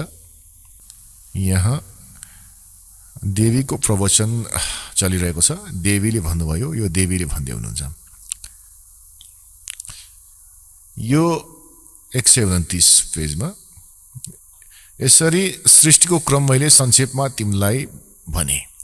महानुभाव देवताहरू ब्रह्मा, विष्णु र शिवलाई दुर्गाले भन्दै हुन्छ, अब मेरो कार्य सिद्ध गर्नको लागि विमानमा बसेर तिमीहरू शीघ्र जाऊ। कुनै कठिन कार्य आयो भने जब तिमीहरू मलाई स्मरण गर्छौ तब म अगाडि आउँछु। देवताहरू, मेरो तथा सनातन परमात्माको ध्यान तिमीहरूले सधैँ राख्नु पर्नेछ। अब यहाँ यी दुई भए। अघि भन्दै हुनुहुन्थ्यो म नै सबथोक हो, अब यी भन्दै हुनुहुन्छ मेरो तथा सनातन। दुर्गाले ब्रह्मलाई नै सनातन परमात्मा भन्दै हुनुहुन्छ। हामी दुवैको स्मरण, फेरि दुई, हामी दुवैको स्मरण गरिरह्यो भने तिमीहरूको कार्य सिद्ध हुनुमा किञ्चित मात्र पनि शङ्का रहने छैन। ब्रह्माजी भन्नुहुन्छ, यस प्रकार यस्तो भनेर भगवती जगदम्बिकाले हामीलाई विदा गर्नुभयो। उहाँहरूले शुद्ध आचार भएको शक्तिहरूमध्ये भगवान विष्णुको लागि महालक्ष्मीलाई, शङ्करको लागि महाकालीलाई र मेरो लागि महासरस्वतीलाई पत्नी बन्ने आज्ञा दिनुभयो। अब त्यो स्थानबाट हामी हिँड्यौँ र दोस्रो स्थानहरूमा हामी तिनैजनाको पुरुष रूपमा प्रतिष्ठा भयो। तपाईहरूलाई यो दासले परमेश्वर कवीरजीद्वारा रचिएको सृष्टि र यो सम्पूर्ण ब्रह्माण्डको रचना कहिले कहिले कसरी भयो यो सबै बताएको थिए। यो दासले तपाईहरूलाई मौखिक सुनाएको थियो, वर्बली सुनाएको थिए। र आज यो सद्ग्रन्थहरूले, हाम्रो शास्त्रले यो प्रमाणित गरिदियो कि जुन 600 वर्ष पहिले परमेश्वर कवीरजीले हामीलाई ज्ञान दिनुभएको थियो त्यो आज हाम्रो सद्ग्रन्थमा विद्यमान छ। र यी नक्कली गुरु आचार्य झुठा वेद ज्ञानहीन शास्त्रहरूको ज्ञानबाट हीन छन् र यी भन्दछन् कि ब्रह्मा विष्णु महेश अजर र अमर छन्, यिनका कोही माता पिता छैनन्, यी सर्वेश्वर हुन्, महेश्वर हुन्। त अब यो त कन्सेप्ट क्लियर भयो दुर्गाको कि दुर्गा यिनका माता हुन्, फाइनल भयो। र तीनैजनाको विवाह गरिदिन् दुर्गाले। आफ्नो नै 3 रूप बनाइदिएर यिनी आफै भन्दैछन् कि म एकबाट अनेक हुन सक्छु यी देवी, र 3 रूप धारण गरेर यिनले 3 पुत्रहरूको विवाह गरिदिन्। अब समस्या यो रहन गयो कि यिनका पिता को हुन्, यो कन्सेप्टलाई क्लियर गर्नेछ। यस रहस्यलाई, यस शङ्काको समाधान जुन छ शिव पुराणले गर्नेछ। अब तपाईलाई पढाउनेछौँ आफ्नो पवित्र शास्त्र, जसलाई यो नकली हिन्दू धर्मका नकली गुरु आजसम्म न पढ्न सकेका छन्, न बुझ्न सकेका छन्। यिनलाई केवल संस्कृत भाषाको ज्ञान थियो, तत्त्व ज्ञान थिएन। र हामीले यिनलाई मानिरहेौँ कि ये संस्कृत भाषाका ज्ञाता ऋषि महर्षि ब्राह्मण हुन् र यिनले वेद र पुराणहरू राम्रोसँग पढेका होलान्, सही बताएका होलान् यिनले हामीलाई। र परमात्मा कबीर देवजी, कबीर साहेबजी, उनी धानक रूप जलहा रूपमा आएका थिए बनारस। उनले 600 वर्ष पहिले भनेका थिए यी सबै झुट बोलिरहेका छन्। यिनीहरू सद्ग्रन्थसँग परिचित छैनन्, यिनीहरू परमात्माको परिभाषासँग परिचित छैनन् भनेर। तर त्यो समयमा हामीलाई यो विश्वास हुन सकेन, किनकि यी झुठा गुरु आचार्यहरूले यो भन्ने गर्दथे कि कवीर त अशिक्षित छन्, यिनी संस्कृत भाषा त जान्दैनन्, यी झुट बोल्दैछन् ब्रह्मा विष्णु महेशको बारेमा। यी यिनको जन्म मृत्युको बारेमा कुरा गर्दछन्, यिनको माता पिताको बारेमा कुरा गर्दछन्। कवीरजी झुटो कुरा गर्दछन्। ओहो, कबीर परमेश्वरजीले आफ्नो प्यारो आत्मा धर्मदासजीसँग भनेका थिए कि धर्मदास, कलियुगको जब 1505 वर्षहरू बित्नेछ। तब यो मेरो कुरा साँचो हुनेछ जुन कुरा आज म तिमीलाई सुनाइरहेको छु। के अब मैं तुमसे कहूँ चिताई, त्रिदेवन की उत्पत्ति भाई। माँ अष्टंगी पिता निरंजन, ये जम दारुण वंशन अंजन। 3 पुत्र अष्टंगी जाए, ब्रह्मा विष्णु शिव नाम धराए। जुन आज म तिमीलाई बताइरहेको छु कि यी ब्रह्मा विष्णु महेश की माता दुर्गा हुन् र पिता निरञ्जन हुन्। यी काल छर पुरुष हुन्। यो मेरो जुन वचन छ आजबाट 5505 वर्षपछि जब कलियुग बित्नेछ तब यो साँचो हुनेछ। र आज जुन छ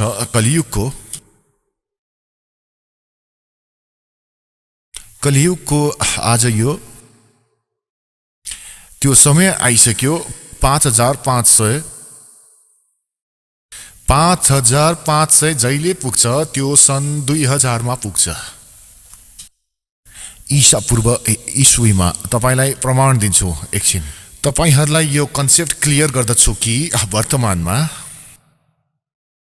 कलियुगको 5500 वर्ष चलिरहेको छ। 5511 चलिरहेको छ, यो बुझ्नुस् आज। र यसको 5 वर्ष पहिले सन् 2000 मा 5505 वर्ष हुन्छ। तपाईलाई प्रमाणित गरेर देखाउनेछौँ। यो हेर्नुहोला। एक यो हिमालय तीर्थ छ। यो पुस्तकको नाम हो हिमालय तीर्थ। र यो शङ्कराचार्यहरूको परम्परादेखि नै प्रकाशित भइरहेको छ। हिमालय तीर्थ जेपी नम्बुरी उपमुख्य कार्याधिकारी श्री बद्रीनाथ केदारनाथ मन्दिर समिति, ट्रेक्स एन्ड टुर्स, कलकत्ता। यो पहिलो प्रकाशन 2009 मा भएको थियो। प्रकाशक रञ्जु चक्रवर्ती, मुद्रक गिरी प्रिन्ट सर्भिस, कलकत्ता। अब यसको पृष्ठ नम्बर 42 मा तपाईलाई देखाउँछु। पृष्ठ नम्बर 42 पुस्तक हिमालय तीर्थ। र यहाँ हेर्नुहोला शङ्कराचार्यको विवरण छ। आदि केदारेश्वरको समक्ष शङ्कराचार्यजीको दिव्य संगमरमरको मूर्ति छ। शिवरहस्यको शिवरहस्य संस्कृतमा लेखिएको छ यहाँ। त्रिसहस्रणे वर्षणाम शङ्करयति, अर्थात् कलियुगको 3000 वर्ष व्यतीत भएपछि बौद्ध मीमांसकहरूको मत माथि विजय प्राप्त गर्नको लागि शङ्कर यतिको रूपमा आविर्भूत हुनेछन्। यानी शङ्कर भगवान नै आदि शङ्कराचार्यको रूपमा कलियुगको 3000 वर्ष व्यतीत भएपछि बौद्ध मीमांसकहरूको मत माथि विजय प्राप्ति गर्नको लागि शङ्कर यतिको रूपमा आविर्भूत हुनुहुनेछ। शङ्कराचार्यजीको दर्शनको उपरान्त अब म तपाईलाई अर्को देखाउनेछु। अब यसबाट सिद्ध भयो कि जब कलियुग 3000 वर्ष व्यतीत भइसकेको हुनेछ त्यो समयमा आदि शङ्कराचार्यजीको जन्म हुनेछ। अब यो प्रत्यक्ष प्रमाण यो गरिरहेको छ यो अर्को पुस्तकले। ईसा भन्दा 508 वर्ष पूर्व ईसाजीको के 508 वर्ष पहिले शङ्कराचार्यजीको जन्म भयो। अब हेर्नुस्, यो पुस्तक हो ज्योतिर्मय ज्योतिर्मठ। यी हुन् आदि शङ्कराचार्यजी र यी हुन् इनको अबको वर्तमान श्री स्वरूपानन्दजी शङ्कराचार्य। 2 पीठको शङ्कराचार्य, दुवैको चार्ज इनको साथमा छ। यो पुस्तक हो ज्योतिर्मय ज्योतिर्मठ। अब यहाँ हेर्नुस्, जनवरी 2007 मा छापिएको।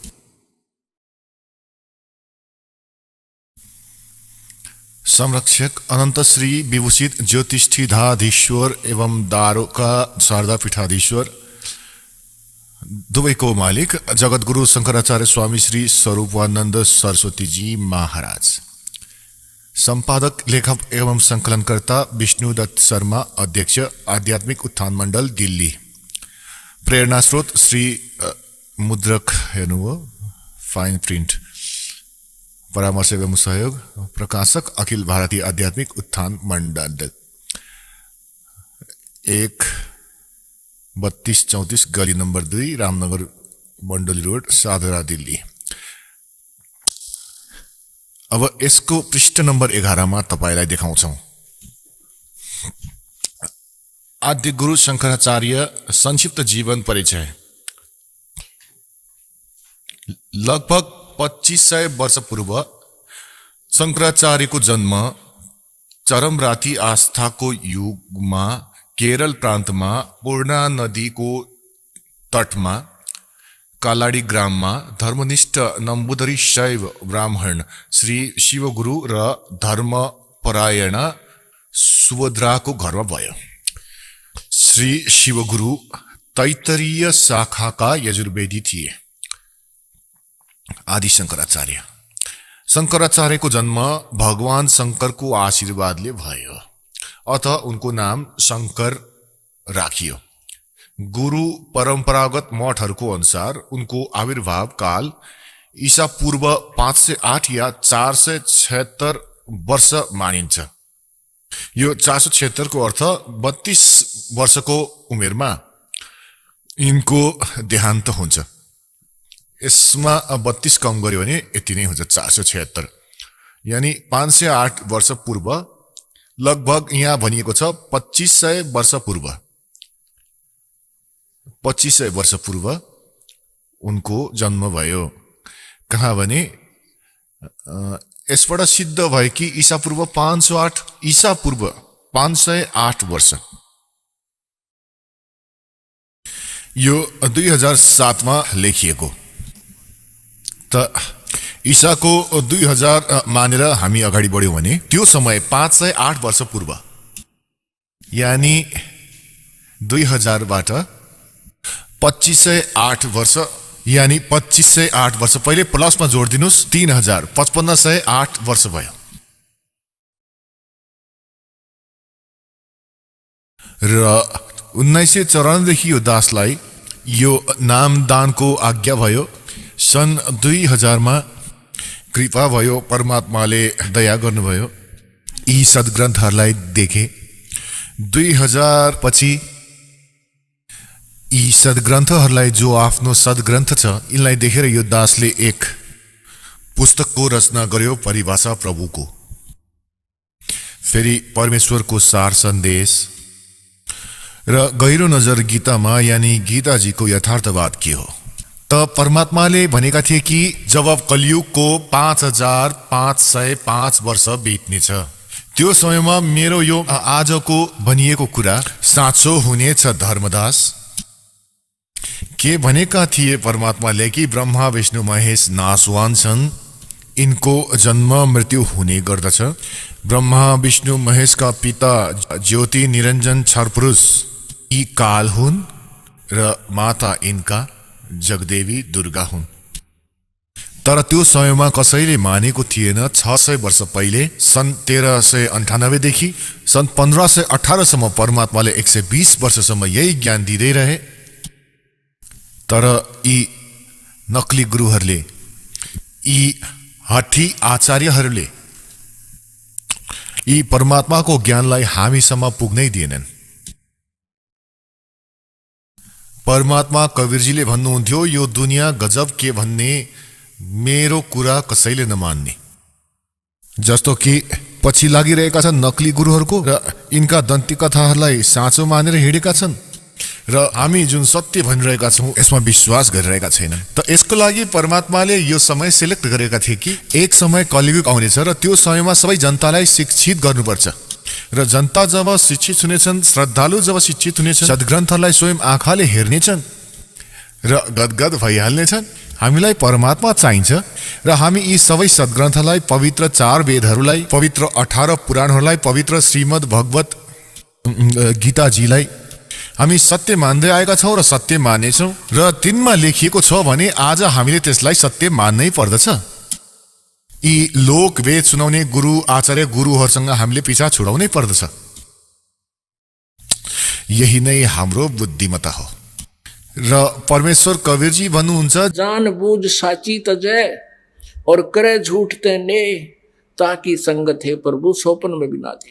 यति प्रमाण देखेर पनि यी नक्लीहरूबाट हट्न सकिँदैन भने, सच्चाइलाई ग्रहण गर्न सकिँदैन भने त त्यो विषयमा भनियो, जान बूझ साची तजय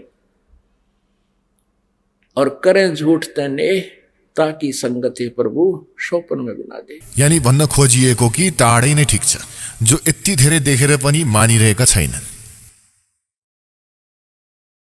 यी आदि शंकराचार्यहरूले पनि ब्रह्मा विष्णु महेशको स्थितिको बारेमा थाहा छैन, अजर अमर भन्दछन्। त पुण्यात्माहरू परमात्मा कबीरजीले भन्नुभएको थियो, एक ना भूला दो ना भूली, ये भूले सब संसारी। अब हामी अगाडि बढ्नेछौँ कि श्री ब्रह्मा, श्री विष्णु, श्री शिवजीको अब पिताजी क्लियर गर्नु छ र उनैको जीवनीमा अब शिवपुराण देखाउनेछौँ। यो हेर्नुहोस्, शिवपुराण, संक्षिप्त शिवपुराण, सचित्र मोटो टाइप, केवल हिन्दी, गीता प्रेस गोरखपुरबाट प्रकाशित। संक्षिप्त शिवपुराण, सचित्र मोटो टाइप, हिन्दी, संपादक हनुमान प्रसाद पोद्दार।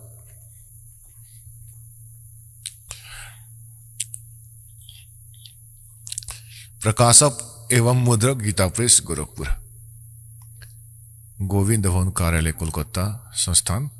अब यहाँबाट सुरु गर्छौं। यो रुद्र संहिता 98औं पृष्ठ सुरु गर्दैछौं। संक्षिप्त शिवपुराण। रुद्र संहिताको 5औं अध्याय हो, यहाँ समाप्त हुन्छ।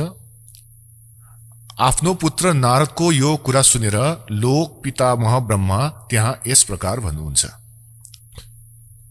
अब रुद्र संहिताको 6औं अध्याय।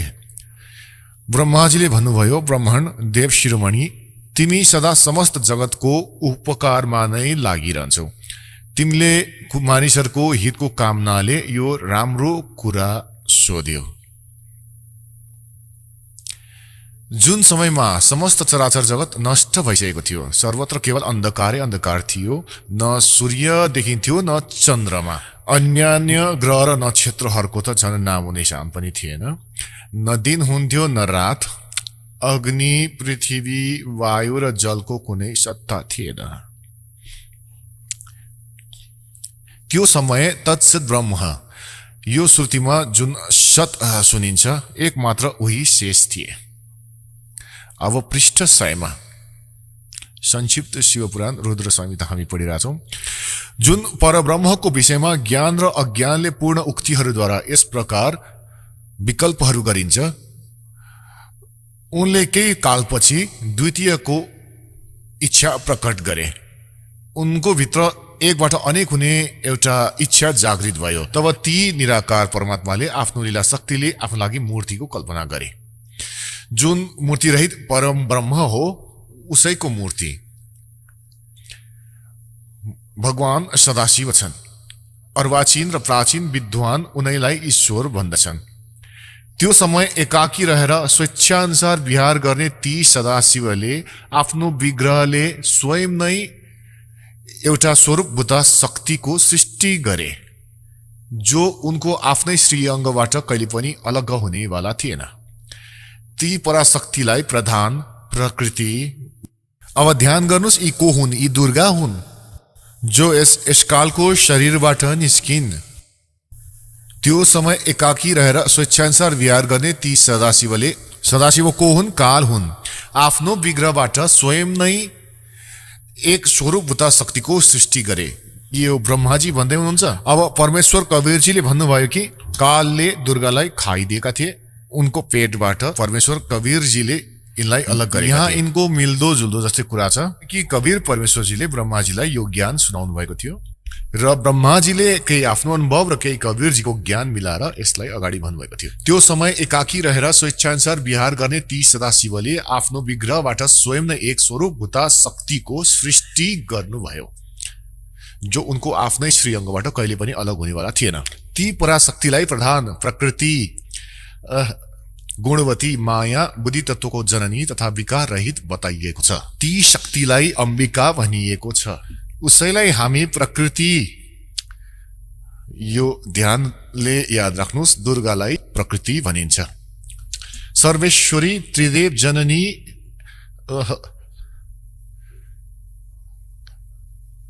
तीनै देवताहरूको माता ब्रह्माजी, विष्णुजी, शिवजीको माता श्री दुर्गाजीलाई भनिन्छ। नित्य र मूल कारण पनि भनिएको छ। सदाशिवद्वारा प्रकट गरिएको ती शक्तिको 8 भुजाहरू छन्। बुझ्नुभयो होला, यो दुर्गाको बारेमा हो। नाना प्रकारको आभूषणहरूले उनको श्री अङ्गको शोभा बढाउँदछ। ती देवी नाना प्रकारको गतिहरूबाट सम्पन्न छिन् र अनेक प्रकारको अस्त्र शस्त्र धारण गर्दछिन्। क्लियर भयो? एकाकी भएर पनि उनी ती माया संयोगवशात अनेक हुन सक्छिन्। यिनैले 3 रूप धारण गरेकी थिइन्। सावित्री, लक्ष्मी र उमा।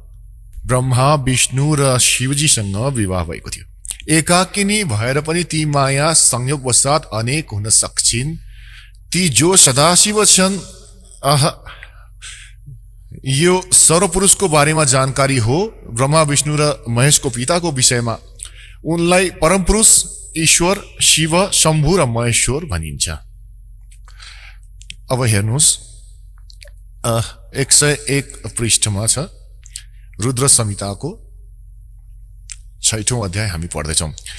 उनी आफ्नो सम्पूर्ण अङ्गमा भस्म दलेर बस्छन्। ती काल रूपी ब्रह्मले, यी काल भन्नुहोस्, यिनलाई ब्रह्म भन्नुहोस्, सर्वपुरुष भन्नुहोस् या निरञ्जन भन्नुहोस्। ती काल रूपी ब्रह्मले एक समयमै शक्तिको साथ, नाथ होइन, शक्तिको साथ, दुर्गाको साथ शिवलोक नामक क्षेत्रको निर्माण गरे। त्यो उत्तम क्षेत्रलाई काशी भनिन्छ। त्यो परम निर्वाण र मोक्षको स्थान हो, जो सबको माथि विराजमान छन्। ती प्रिया, प्रियतम रूप शक्ति र शिव, प्रिया र प्रियतम रूप यानी पत्नी र पति रूपमा दुर्गा र यी काल रूपी ब्रह्म, काल रूपी ब्रह्म भन्नुहोस् या यिनलाई सदाशिव भन्नुहोस्। ब्रह्मा, विष्णु, महेशका पिता दुर्गा र काल, जुन परमानन्द स्वरूप हुन्, त्यो मनोरम क्षेत्रमा नित्य निवास गर्दथे। शिव र शिवाले, शिव यी काल रूपी ब्रह्म हुन्, शिवको रूप पनि धारण गर्छन्। आफ्नो पुत्र जस्तै आफ्नो वास्तविक रूपमा कसैको समक्ष आउँदैन नि। शिव यानी काल रूपी ब्रह्मले, यी काल रूपी ब्रह्मले, शिव र शिवाले, काल र दुर्गाले प्रलय कालमा पनि त्यो क्षेत्रलाई आफ्नो सान्निध्यबाट मुक्त गरेका थिएनन्। देवर्षि ब्रह्माजी भन्दै हुनुहुन्छ नारदलाई, एक समय त्यो आनन्द वनमा रमण गर्दा गर्दै शिव र शिवको मनमा, काल र दुर्गाको मनमा, दुर्गा र कालको मनमा, छर पुरुषको मनमा यो इच्छा भयो कि कुनै दोस्रो पुरुषको सृष्टि गर्नु पर्यो, यानी कुनै बच्चा उत्पन्न गर्नु पर्यो, छोरा, जसमाथि यो सृष्टिको सञ्चालनको महान भार राखेर हामी दुवै केवल काशीमा बसेर इच्छा अनुसार विचरण र निर्वाण धारण गर्न सकौं। यस्तो निश्चय गरेपछि शक्ति सहित सर्वव्यापी परमेश्वर शिवले, यी काल रूपी ब्रह्मले दुर्गाको साथमा आफ्नो वाम भागको 10औं अङ्गमा अमृत सिञ्चन गरे। पति पत्नी व्यवहार गरे। फेरि त्यहाँबाट एउटा पुरुषको जन्म भयो, पुरुषको पुत्रको उत्पत्ति भयो। 102 पृष्ठमा छ संक्षिप्त शिव पुराण हामी पढिरहेका छौँ। अब यहाँ र पुत्रको जुन उत्पन्न भयो, यी कालरूपी ब्रह्मले यानी शिवले भन्ने, वत्स व्यापक हुनुको कारण तिम्रो नाम विष्णु विख्यात हुनेछ। दुर्गा र कालबाट जुन पुत्रको उत्पत्ति भयो, उनको नाम विष्णु राखियो। यो 6औं अध्याय हो रुद्र संहिताको। पुण्यात्माहरू, यो हाम्रो त्यही सद्ग्रन्थ हो जसलाई नै आधार मानेर हामी यो ज्ञान ग्रहण गर्दथ्यौं। यी आचार्य ब्राह्मण गुरु हामीलाई यो बताउने गर्दथे कि शिव पुराणमा यस्तो लेखिएको छ, हामी त्यसैले तपाईलाई यो भन्ने गर्दछौं। विष्णु पुराणमा यस्तो लेखिएको छ, देवी पुराणमा यस्तै लेखिएको छ। त हामी सोच्ने गर्दथ्यौं यी जो भनिरहेका छन् दन्ते कथा सायद यस्तै लेखिएको होला, किनकि यिनलाई संस्कृत आउँदथ्यो। आज यो सद्ग्रन्थले उनको लोकवेदको विपरीत ज्ञान बताइरहेको छ हामीलाई। अब यसमा यो स्पष्ट भयो कि कालरूपी ब्रह्म, क्षरपुरुष भन्नुहोस्, ज्योत निरञ्जन भन्नुहोस्, यिनलाई काल भन्नुहोस् या यिनलाई सदाशिव भन्नुहोस्, यी ब्रह्मा विष्णु महेशका पिता हुन्। र दुर्गा भन्नुहोस्, प्रकृति भन्नुहोस्, र यी यिनका माता हुन्। यी दुवैजनाको संयोगले श्री विष्णुजीको उत्पत्ति भयो। यो हाम्रो शिव पुराणले स्पष्ट गरेको छ। र रुद्र संहिताको 6औं अध्याय। अब यहाँ 7औं अध्यायमा ब्रह्माजी भन्नुहुन्छ कि मेरो उत्पत्ति पनि यसरी नै भयो। दुर्गा र काल दुवैजनाले मिलेर ब्रह्मले, हेर्नुस् यो रुद्र संहिता हो र यो हामीले 6औं अध्याय यहाँसम्म पढ्यौं।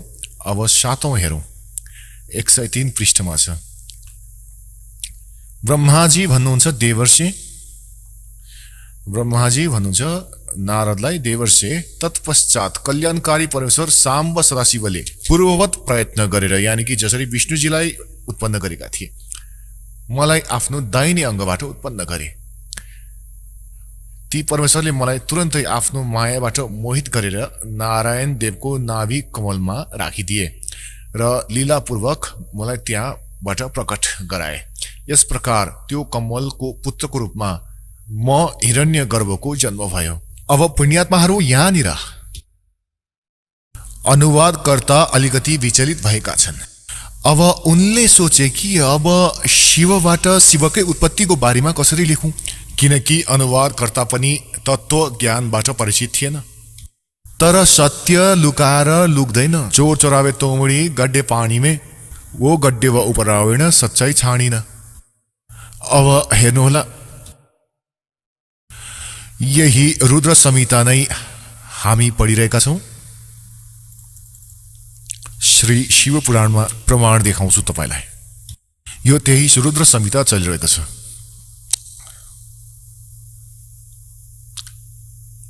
र संक्षिप्त शिव पुराण 110 पृष्ठ हामी अब यहाँ हेर्नेछौं। 9औं अध्याय यहाँ अन्त्य हुन्छ।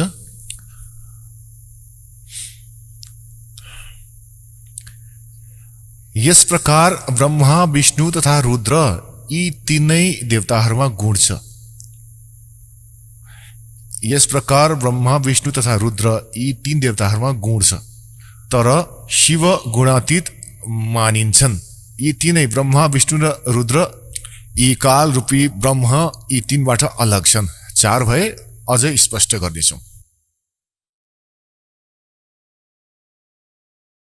एक पटक श्री ब्रह्माजी र श्री विष्णुजीको यो कुरामा झगडा भयो कि ब्रह्माजी भन्नुहुन्छ कि म सृष्टिको रचनाकार हुँ र विष्णु तिमी मबाट उत्पन्न भएको हौ, तिमी मेरो पुत्र हौ। विष्णुजी भन्नुहुन्छ कि तिमी मेरो नाभिबाट उत्पन्न भएको हौ, तिमी नै मेरो पुत्र हौ। यसबाट यी दुवैजनाको आपसमा युद्ध भयो। त्यो झगडालाई सुल्झाउनको लागि यी काल रूपी ब्रह्मले यिनका पिताले यिनको बीचमा एउटा स्तम्भ गाडिदिए, एउटा लिङ्ग ठड्याइदिए, तेजोमय स्तम्भ, धेरै लामो। त्यसको कुनै आरपार यी दुवैजनाले भेटेनन्। त यिनको युद्ध त बन्द भयो। त्यो खोज गर्न लागे कि कति लामो चौडा छ। अन्त्यमा भन्दछन् कि फेरि केही समयपछि नै शिव रूपमा यिनले प्रतिज्ञा गरेका छन् कि यी कालले कि म आफ्नो वास्तविक रूपमा कसैलाई कहिले पनि दर्शन दिन्न। त्यसैले यिनी कहिले ब्रह्माको रूप धारण गर्छन्, कहिले विष्णुजीको रूप धारण गर्छन्, कहिले शिवजीको रूप धारण गर्छन्। त त्यहाँ शिवजीको रूपमा आएर प्रकट भइदिए र यी दुईजनासँग भन्न लागे कि पुत्रहरू, तिमीहरूले आफूले आफूलाई भुल्न थालिसक्यौ र तिमीहरूले जुन सृष्टि र स्थितिको डिपार्टमेन्ट मबाट प्राप्त गरेका छौ यो तिमीहरूले तप गरेर लिएको हो। र यसै प्रकार रुद्र र महेश्वरले पनि अलग अलग विभाग मबाट प्राप्त गरेका छन्। अब तपाईलाई देखाउने छु विद्वेश्वर संहितामा यही शिवपुराण, यो संक्षिप्त शिवपुराण गीता प्रेस गोरखपुरबाट प्रकाशित छ र त्यही म पढ्दैछु जुन पहिले तपाईलाई देखाइसकेको छु। हनुमान प्रसाद पोद्दार यसका सम्पादक हुन्। अब हामी विद्वेश्वर संहिता पढ्नेछौँ। यो विद्वेश्वर संहिता पृष्ठ नम्बर 24 मा अलिकति झलक देखाउनेछौँ। यो एक तेजोमय लिङ्ग ए दुईको बीचमा ठड्याइदिए काल रूपी ब्रह्माले स्तम्भ, ब्रह्माजी र विष्णुजी फेरि यी स्वयं प्रकट भए। 125 पृष्ठमा हामी पढेछौँ। ब्रह्मा र विष्णुले सोधे, प्रभु सृष्टि आदि 5 कृत्यहरूको लक्षण के हो, यो हामी दुवैलाई बताइदिनुस्। भगवान शिवले भन्नुभयो, यो कालरूपी ब्रह्म सदाशिव यिनका पिता भन्दैछन्, मेरो कर्तव्यहरूलाई बुझ्नु अत्यन्त गहन छ, तथापि म कृपापूर्वक तिमीहरूलाई उनको विषयमा भन्दैछु। ब्रह्मा र अच्युत, सृष्टि, पालन, संहार, तिर्भाव र अनुग्रह यी 5 मेरो जगत सम्बन्धी कार्य हो जो नित्य सिद्ध छ। अब 26औं पृष्ठमा हेरौँ। यो 25औं पढ्यौं, अब 26 मा। अब यहाँ हेर्नु होला। पुत्रहरू, तिमी दुवैले तपस्या गरेर प्रसन्न भएको म परमेश्वरसँग ब्रह्मा र विष्णुलाई ईश्वराशिव काल रूपी ब्रह्मले भन्दैछन्, पुत्रहरू तिमी दुवैले तपस्या गरेर प्रसन्न भएको म परमेश्वरसँग सृष्टि र स्थिति नामक 2 कृत्य प्राप्त गरेका छौ, यानी 2 विभाग प्राप्त गरेको छौ। यो दुवै तिमीहरूलाई एकदम प्रिय छ। यसै प्रकार मेरो विभूति स्वरूप, अब त्यहाँ शिवको रूपमा उभिएका थिए यी काल, मेरो विभूति स्वरूप रुद्र र महेश्वरले 2 अन्य उत्तम कृत्य, यो म होइन न हो, संहार र तिरोभाव मबाट प्राप्त गरेका छन्। यहाँ हेर्नुहोस्, 2 त यी भए विष्णु र ब्रह्मा। पुत्रहरू, तिमीहरूले त स्थिति, सृष्टि र स्थिति यो 2 विभाग लिएर राखेका छौ, र त्यसै प्रकार मेरो विभूति स्वरूप, किनकि उनी त्यति बेला शिव रूपमा थिए, रुद्र र महेश्वरले 2 अन्य उत्तम कृत्य, संहार र तिरोभाव मबाट प्राप्त गरेका छन्। यी 4 भए। 5औं यी बोलिरहेका छन् शिव। अगाडि हेर्नु होला। यो स्पष्ट छ, यो कालले भनिरहेका छन्, ब्रह्मले भनिरहेका छन्, सर्वपुरुषले भनिरहेका छन्। अब यहाँबाट हेर्नु होला। यही यानी कि 26औं पृष्ठमा हामी पढिरहेका छौँ विद्वेश्वर संहिता। यहाँ हेर्नु होला।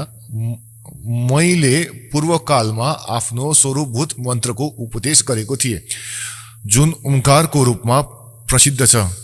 त्यो मङ्गलकारी मन्त्र हो। सबैभन्दा पहिले मेरो मुखबाट ओमकार यानी ओम प्रकट भयो, जसले मेरो स्वरूपको बोध गराउँदछ।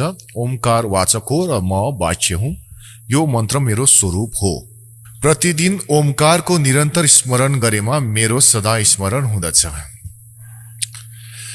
मेरो उत्तरवर्ती मुखबाट अकारको, पश्चिम मुखबाट उकारको, दक्षिण मुखबाट मकारको, पूर्ववर्ती मुखबाट बिन्दुको तथा मध्यवर्ती मुखबाट नादका प्रकट भए।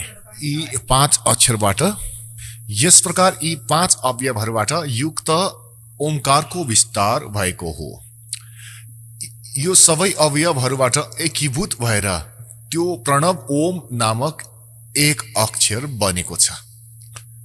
गीताजी अध्याय नम्बर 8 को श्लोक नम्बर 13 मा गीता ज्ञानदाता यी ब्रह्म, यी सर्वपुरुष कृष्णजीमा प्रवेश गरेर यो भनिरहेका छन्, ओम इति एकाक्षरम। श्रीमद् भगवत गीताको अध्याय नम्बर 8 को श्लोक नम्बर 13 मा गीता ज्ञानदाता यी ब्रह्म हुन्, यी क्षर पुरुष हुन्। श्री कृष्णजीमा प्रवेश गरेर भनिरहेका छन्, आफ्नो पुत्र विष्णुको शरीरमा यो बुझ्नुस्। उनी यो भन्दैछन् कि ओम इति एकाक्षरम ब्रह्म व्यवहारण मम अनुसमरण ये पर्याति त जनदेहम सयाति परमागत्यम। मम ब्रह्म, म ब्रह्माको केवल 1 ओम अक्षर छ। अरू केही छैन। उच्चारण गरेर स्मरण गर्दै गर्दै ये पर्याति त जन्देहम सयाति परमम गत्यम, जुन शरीर छोडेर जाँदाखेरि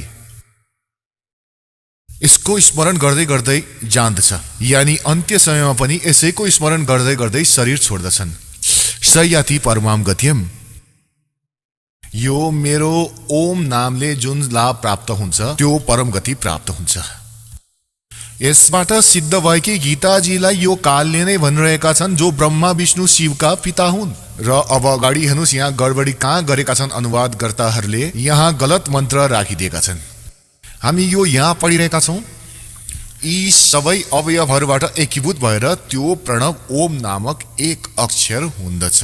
र गीताजी अध्याय नम्बर 8 को श्लोक नम्बर 13 मा पनि भनिएको छ, ओम इति एकाक्षरम ब्रह्म व्यवहारण मा मनुसमन या पर्यातित जन्देहम सयाति परमाम गत्यम। अब हेर्नुहोस्, यिनले यहाँ गडबड गरिदिएका छन् कि यिनले ओम नमः शिवाय यो पंक्ष अक्षर भनेका छन्। यो गलत हो, यो एकदम गलत हो। यहाँ लेखिएको छ कि यी सबै अवयवहरूबाट एकीभूत भएर त्यो प्रणव ओम नामक एक अक्षर बन्दछ। यो गलत हो। ओम नमः शिवाय यो मन्त्र गलत हो। यो शास्त्र विधि त्यागर गरिने मनोमानी आचरण हो, यो गर्नु हुँदैन। पुण्यात्माहरू, आजभन्दा 600 वर्ष पहिले परमात्माले लगभग 600 वर्ष पहिले यही अमृत ज्ञान आफ्नो अमृत वाणीमा सच्चिदानन्द घन ब्रह्मको वाणीमा भनेका थिए।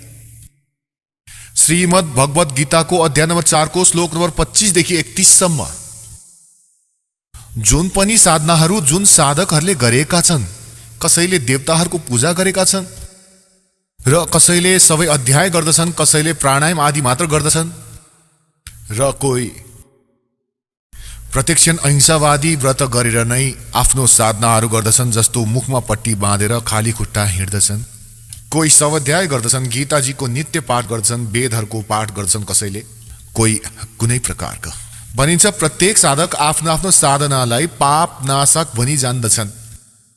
तर 4औं अध्यायको 32 नम्बर श्लोकमा भनिएको छ कि ती सच्चिदानन्द घन ब्रह्मको वाणीमा यी यज्ञहरूको जानकारी, यज्ञ माने धार्मिक अनुष्ठानहरूको जानकारी विस्तार पूर्वक गरिएको छ। त्यो तत्त्व ज्ञान 4औं अध्यायको 34औं श्लोकमा भनिएको छ कि ती सच्चिदानन्द घन ब्रह्मको वाणीमा, यानी जुन ज्ञान स्वयं परमेश्वरले आफ्नो मुखारविन्दबाट भनेका छन्, ती सच्चिदानन्द घन ब्रह्मको वाणी ब्रह्मको मुखबाट भनिएको छ। त्यो तत्त्व ज्ञान हो। 4औं अध्यायको 34औं श्लोकमा भनिएको छ कि त्यो तत्त्व ज्ञानलाई तिमी तत्त्वदोषी सन्तहरूकै गएर बुझ्नु। गीता ज्ञानदाता भन्छन्, मलाई त थाहा छैन। अब हेर्नु श्रीमद् भगवत गीता, गीता प्रेस गोरखपुरबाट प्रकाशित, जयदयाल गोयनका यसका अनुवादक हुन्। अहिले तपाईलाई देखाउँछु 4औं अध्यायको 32औं श्लोक। अब हामी पहिले अलिकति 4औं अध्यायको 25 बाट सुरु गर्छौं, राम्रोसँग बुझिनेछ। यो हेर्नुहोला, अध्याय नम्बर 4 श्रीमद् भगवत गीता। यहाँ भनिएको छ 25 मा कि अन्य योगीजनहरू देवताहरूको पूजन रूप यज्ञको नै राम्रोसँग अनुष्ठान गर्ने गर्दछन्, पर्युपासते यानी पुज्दछन्। यसको अर्थ यो हो कि केही योगी साधक देवताहरूको पूजा यज्ञ माने धार्मिक अनुष्ठान गर्दछन् या पूजा गर्दछन्, पर्युपासते, र अन्य ब्रह्माग्नौ यानी ब्रह्मको साधना गर्दछन्। यो आफ्नै हिसाबले लेखिएको छ। र यज्ञद्वारा नै आत्मस्वरूपको हवन गर्दछन्। 26 मा भनिएको छ अन्य साधक, योगीजन माने साधक, क्षोत्र आदि समस्त इन्द्रियहरूको संयम रूप अग्निमा हवन गर्ने गर्दछन्, यानी ज्ञान इन्द्रियलाई नै यी रोक्ने चेष्टा गर्दछन्। अन्य शब्द आदि यो 26औं श्लोकमा 4औं अध्यायको समस्त विषयहरूलाई इन्द्रिय रूपमा अग्निमा हवन गर्दछन्। 27 मा र दोस्रा योगीजनहरू इन्द्रियहरूको सम्पूर्ण क्रियाहरूलाई र प्राणको समस्त क्रियाहरूलाई ज्ञानबाट प्रकाशित योग रूप अग्निमा हवन गर्ने गर्दछन्। यानी यसमा यो भनिएको छ कि केही व्यक्तिहरू आफ्नो श्वासको क्रियाहरूलाई आउने जाने गरेको हेरिराख्छन्, यसैलाई आफ्नो साधना मान्दछन्। ध्यान राख्दछन् त्यसमाथि। 28 मा भनिएको छ कि धेरै पुरुषहरू द्रव्य सम्बन्धी यज्ञ गर्नेहरू हुन्छन्। भण्डार बनाइदिए कि त धर्मशाला बनाइदिए र केही तपस्या गरिरहन्छन् र अन्य योग रूप यज्ञ गर्नेहरू योगासन योगा गरिरहन्छन् र यसैलाई आफ्नो मोक्ष मान्दछन्। यो 28 पढिरहेका छौं हामी। 28 र अन्य कति आचार्यहरू कतिपय अंशवादी तीक्ष्ण व्रतबाट युक्त यत्नशील पुरुषहरू स्वाध्याय रूप ज्ञान यज्ञ गर्ने हुन्छन्। यानी स्वाध्याय गर्छन्, गीताजीको पाठ गर्लान्, वेदको पाठ गर्लान्। 29 मा भनिएको छ अन्य कतिपय योगीजन साधकहरू अपान वायुमा प्राण वायुलाई यानी कि प्राणायामको क्रियालाई हवन गर्दछन् र प्राण वायुलाई अपान वायुमा र कतिपय नियमित आहार अल्पाहारी भएर बस्दछन्। प्राणायाम परायण पुरुष प्राण र अपानको गतिलाई रोकेर प्राणलाई प्राणमै हवन गर्ने पनि गर्दछन्। यी सबै साधकहरू यज्ञद्वारा पापहरूलाई नाश गरिदिने यज्ञलाई जान्ने बुझ्ने हुन्छन्। अब पुण्यात्माहरू, यी गीता अध्याय नम्बर 4 को श्लोक 25 देखि लिएर 30 सम्म तपाईले पढ्नुभयो।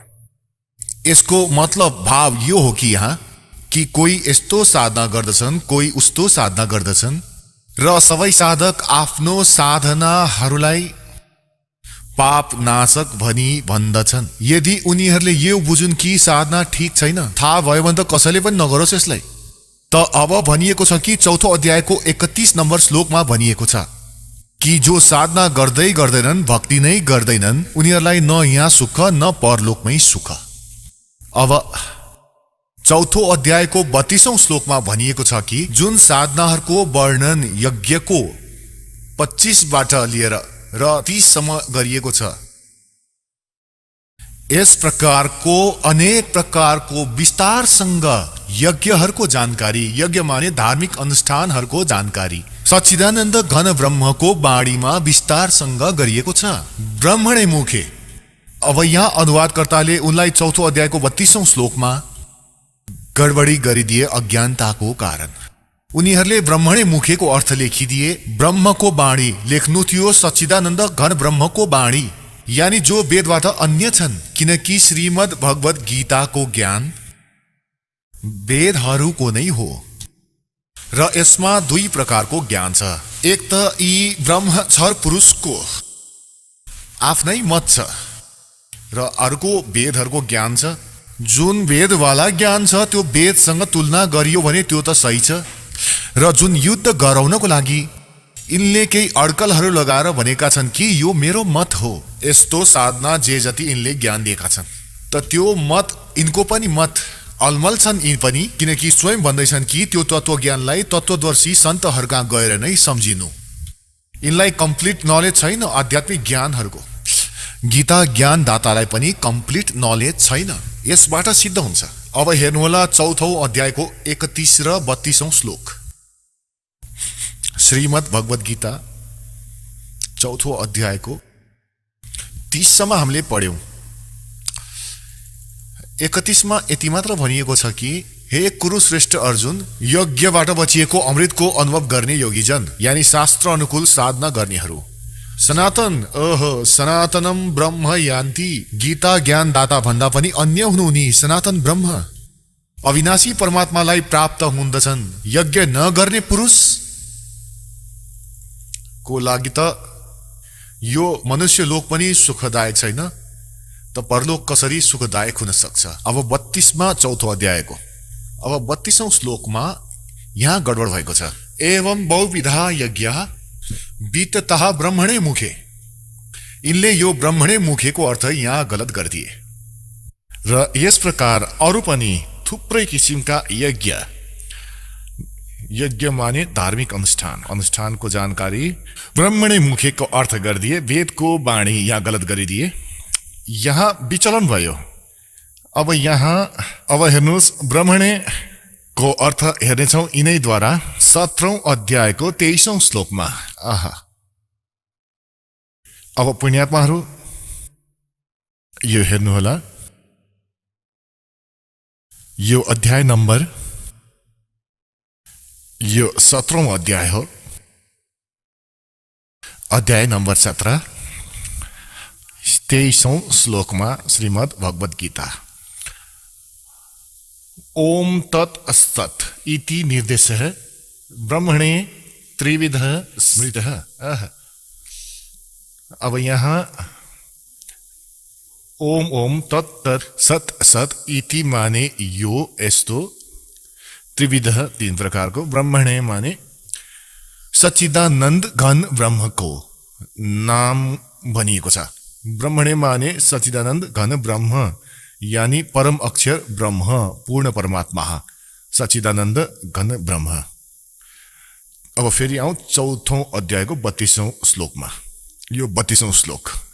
अब हाम्रो यो अनुवादलाई यहाँ यसरी राख्छौँ, यस प्रकार अरू पनि धेरै प्रकारको यज्ञ सच्चिदानन्द घन ब्रह्मको वाणीमा।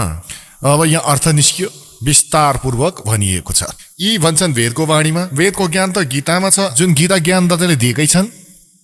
विस्तारले भनिएको छ, ती सबलाई तिमी कर्म जान, यानी काम गर्दा गर्दै हिँड्दा हिँड्दै यो सिद्ध हुनेवाला छ। यसै प्रकार तत्त्वबाट बुझेर उनको अनुष्ठानद्वारा तिमी कर्म बन्धनबाट सर्वथा मुक्त हुनेछौ। र 33मा यो भनिएको छ कि श्रेयान द्रव्यमयात यज्ञात ज्ञान यज्ञ परन्तम सर्वम कर्म अखिलम पार्थ ज्ञाने परिसमाप्यते। यसको अर्थ यो हो कि अज्ञानतावश बिना अन्धाधुन्द, त्यसै गरी द्रव्यमयात माने कहीँ दान गरिदिनु भन्दा राम्रो त पहिले ज्ञान यज्ञलाई बुझ्नु। यहाँ हेर्नुहोला 33औं श्लोक। हे परन्तप अर्जुन, द्रव्यमय यज्ञको तुलनामा ज्ञान यज्ञ अत्यन्त श्रेष्ठ छ। ज्ञान यज्ञ माने तत्त्व ज्ञान, जो सच्चिदानन्द घन ब्रह्मको बाणीमा छ हो, त्यसलाई सम्झिनुहोस्। यावण मात्र सम्पूर्ण कर्म ज्ञानमा समाप्त हुन जान्दछ। अब 34मा भनिएको छ, त्यो ज्ञानलाई, कुन ज्ञानलाई? जुन सच्चिदानन्द घन ब्रह्मको बाणीमा विस्तारबाट भनिएको छ, त्यो तत्त्व ज्ञान हो। 4औं अध्यायको 32औं श्लोक। अब 4औं अध्यायको 34औं श्लोकमा त्यो तत्त्व ज्ञानको जानकारी। 4औं अध्यायको 34औं श्लोकमा गीता ज्ञानदाता भन्दछन्, त्यो ज्ञानलाई जुन सच्चिदानन्द घन ब्रह्मको वाणीमा लेखिएको छ, तिमी तत्त्वदर्शी ज्ञानीहरूका गएर यो बुझ्नु। उनीहरूलाई राम्रोसँग दण्डवट प्रमाण गर्नाले, उनीहरूको सेवा गर्नाले र कपट छोडेर सरलतापूर्वक प्रसन्न गरेमा त्यो परमात्म तत्त्वलाई राम्रोसँग जान्ने बुझ्ने ज्ञानी महात्मा, यानी तत्त्वदर्शी तत्त्व ज्ञानको उपदेश दिनेछन्। त पुण्यात्माहरू, हाम्रो पवित्र सद्ग्रन्थ श्रीमद् भगवत गीताजी कस्तो निर्णायक ज्ञान दिइरहेको छ। र यी अज्ञानी आचार्य, गुरु, मण्डलेश्वर, यी ब्राह्मण आजसम्म यी सद्ग्रन्थलाई न आफूले बुझे, न हामीलाई बुझाउन सके। दन्त्य कथा, लोक वेदहरू सुनाइरहेका छन् हामीलाई। कबीर परमेश्वरजीले भन्नुहुन्छ, हामीलाई सम्झाउन चाहनुहुन्छ कि पीछे लगे जाऊं था मैं लोक वेद के साथ, रस्ते में सदगुरु मिल गए, दीपक दे दिया हाथ। लोक वेद यी दन्त्य कथा थिए, जस्तो हामी पहिले सुन्थ्यौं, ब्रह्मा विष्णु महेश अजर अमर छन्, इनका कोही माता पिता छैनन्, सर्वेश्वर महेश्वर, ओम नमः शिवाय, ओम भगवते वासुदेवाय मन्त्र यो जाप गर। होइन, गीताजीमा केवल लेखिएको छ कि ब्रह्म भन्छन् मेरो साधना गर्नु छ त ओम नाम हो, नथिङ एल्स। ओम इति एकाक्षरम, ओम इति एकाक्षरम ब्रह्म व्यवहारण मा मनुस्मरणम। अरू केही होइन, केवल एक ओम अक्षर हो मेरो जाप गर्नको लागि। र सच्चिदानन्द घन ब्रह्म परम सद ब्रह्मको साधना गर्नको लागि 17औं अध्यायको 23 नम्बर श्लोकमा लेखिएको छ कि ओम तत्सत् इति निर्देश ब्रह्मण त्रिविध स्मृतः। ती सच्चिदानन्द घन ब्रह्मको साधना गर्नु छ त तत्त्वदर्शी सन्तले बताउने छन्। उनको साथमा त्यो कोड वर्ड छ ओम, त ब्रह्मको जाप हो। र तत्, यो अक्षर पुरुषको जस्तो सृष्टि रचनामा तपाईलाई भनेको थिए, अचिन्तको वचनले अक्षर पुरुषको उत्पत्ति भएको थियो। र स्वयं यी परम अक्षर ब्रह्म ओभरअल कन्ट्रोलर सबको मालिक कवीर देव हुन्। कवीर साहेब त्यसको सत मन्त्र हो। यो 3 मन्त्र छ। ओम तत्सत।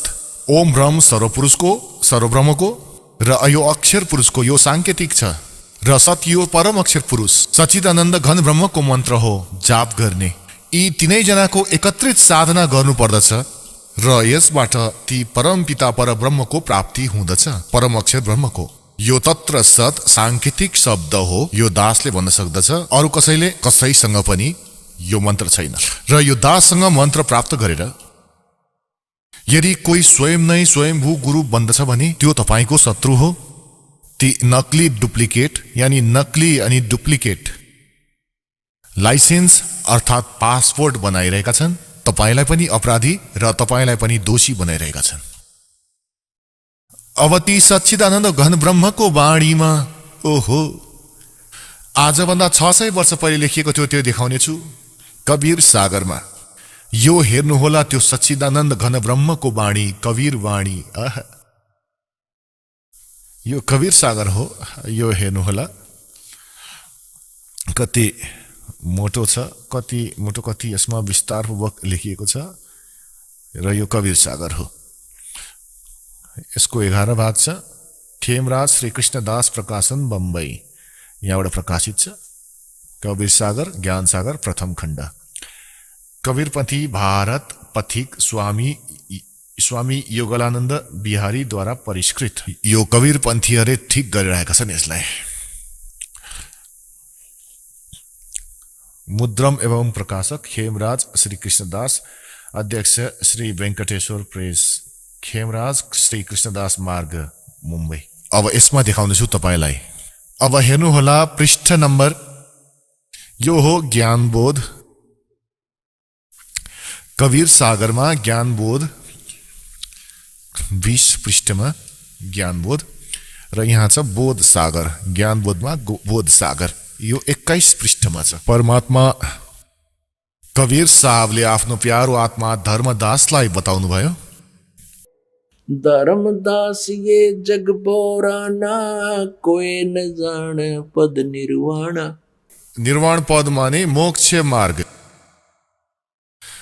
धर्मदास ये जग बोराना कोई न जाने पद निर्वाण।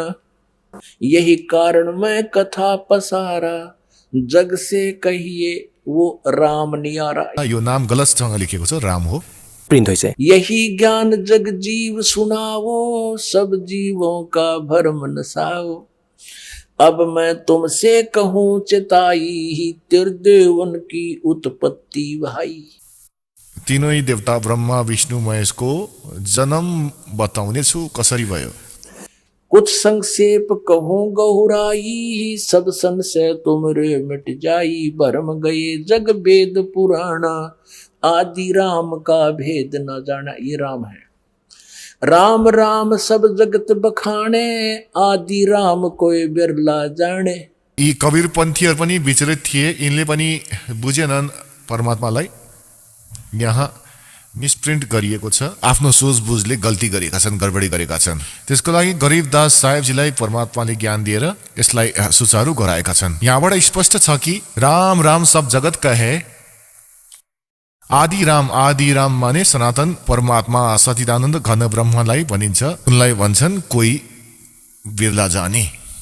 राम राम सब जगत बखाने आदि राम कोई बिरला जाने।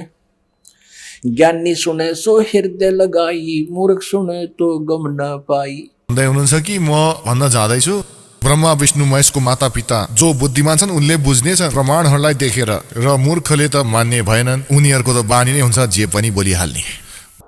माँ अष्टंगी पिता निरंजन ये जम दारुण वंशन अंजन। पहले कीन निरंजन राई पीछे से माया उपजाई। माया रूप देख अति शोभा देव निरंजन तन मन लोभा। काम देव धर्म राय सताए देवी को तुरंत धर खाए। पेट से देवी करी पुकारा हे साहेब मेरा करो उभारा। पेट से देवी करी पुकारी साहेब मोहे करो उभारी। टेर सुनी सतगुरता आए अष्टंगी के बंध छुड़वाए। वास्तविकता यो हो कि टेर सुनी सद्गुरु तहाँ आए। परमात्मा भन्नुहुन्छ अष्टङ्गीको वेद छुडाए। अब 22 पृष्ठमा ज्ञानबोध कबीर सागर। धर्मराय को हिकमत कीना नखरेखा से भग कर लीना। अब यहाँ भनिएको छ ती कालले ती दुर्गामा प्रजनन इन्द्रिय स्वयंले राखे। धर्मराय करे भोग विलासा माया को रही तब आशा। यानी दुर्गा प्रेग्नेन्ट भइन्। 3 पुत्र अष्टंगी जाए ब्रह्मा विष्णु शिव नाम धराए। ओए होए 3 पुत्र अष्टङ्गी दुर्गाले जन्म दिइन्। कालको संयोगबाट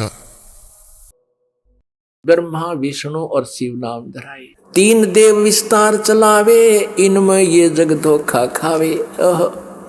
पुरुष गम कैसे के पावे काल निरंजन जग भरमावे। 3 लोग अपने सुत दीन्या सोन निरंजन बसालिन्या। 3 पुत्रहरूलाई 3 लोकको राज दिएर पृथ्वी पाताल र स्वर्गको र आफै भन्दैछन् माथि शून्यमा भएर बसेका छन्। शून्यमा नि माथि जहाँ कोही अरू छैन। भ्याक्युम प्लेसमा जहाँ यिनले 3 रूप अपनाएर आफ्नो 3 स्थान बनाएका छन्। 3 देव सो उनको ध्यावे निरंजन का वह पार न पावे। ब्रह्मा विष्णु महेशलाई आफ्नो पिताको प्राप्ति पनि हुन सकेको छैन, त्यसैले उनलाई निराकार भनिएको छ। ये अलख निरंजन बड़बट पारा 3 लोक जीव करे आहारा। ब्रह्मा विष्णु शिव नहीं बचाए सकल खाए पुन धूर उड़ाए। तिनके सुत हैं तीनों देवा आंदर जीव करत है सेवा। परमात्माले के भन्दैछन् कि यी दुर्गा र कालका यी 3 पुत्र हुन् रजगुण ब्रह्मा सद्गुण विष्णु तमोगुण शिवजी र अन्धा जीव यिनैको पूजा गर्दछन्। अन्धा यानी ज्ञानहीन प्राणी र यिनलाई सर्वेश्वर मानेर यिनकै पूजा गर्दछन्। फेरि हेर्नुस् तिनके सुत हैं तीनों देवा अंतर जीव करते हैं सेवा। सेवा यानी पूजा। ये अंधे ज्ञानहीन तत्व ज्ञानहीन प्राणी इन्हीं काल के 3 पुत्रों की पूजा करते हैं। अकाल पुरुष काहू नहीं चीन्या काल पाए सभी गए लीन्या। ऐसा तीनों देव और असुर अवतारा ताको भजे सकल संसारा। यी 3 देवताहरू ब्रह्मा विष्णु महेश र असुर र अवतारा र यिनैका अवतारहरूलाई ताको भजे सकल संसारा। 3 गुण का यह विस्तारा धर्मदास में कहो पुकारा। अब परमेश्वर कबीरजी भन्दैछन् गुण 3 की भक्ति में ये भूल पड़ो संसार। कह कबीर निज नाम बिना कैसे उतरो पार। अब परमात्माले भने कि 3 गुण का ये विस्तारा ब्रह्मा सद्गुण विष्णु तमोगुण शिवजी। गुण 3 की भक्ति में भूल पड़ो संसार। कह कबीर निज नाम बिन कैसे उतरे पार। निज राम बिन निज राम नाम भन्नुहोस्। अब पुण्यात्माहरू यो कन्सेप्ट अझै क्लियर गर्नु पर्नेछ कि रजगुण ब्रह्मा हुन् सद्गुण विष्णु तमोगुण शिवजी।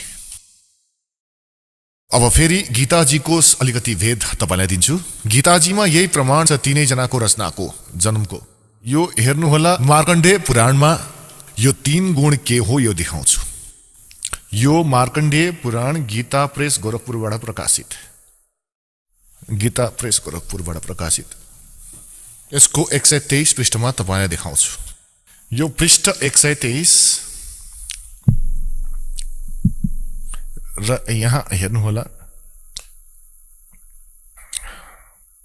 मार्कण्डेयजीले भन्दैछन्। अब यहाँ आऊ। यस प्रकार स्वयंभू परमात्माको 3 अवस्था हुन्छ।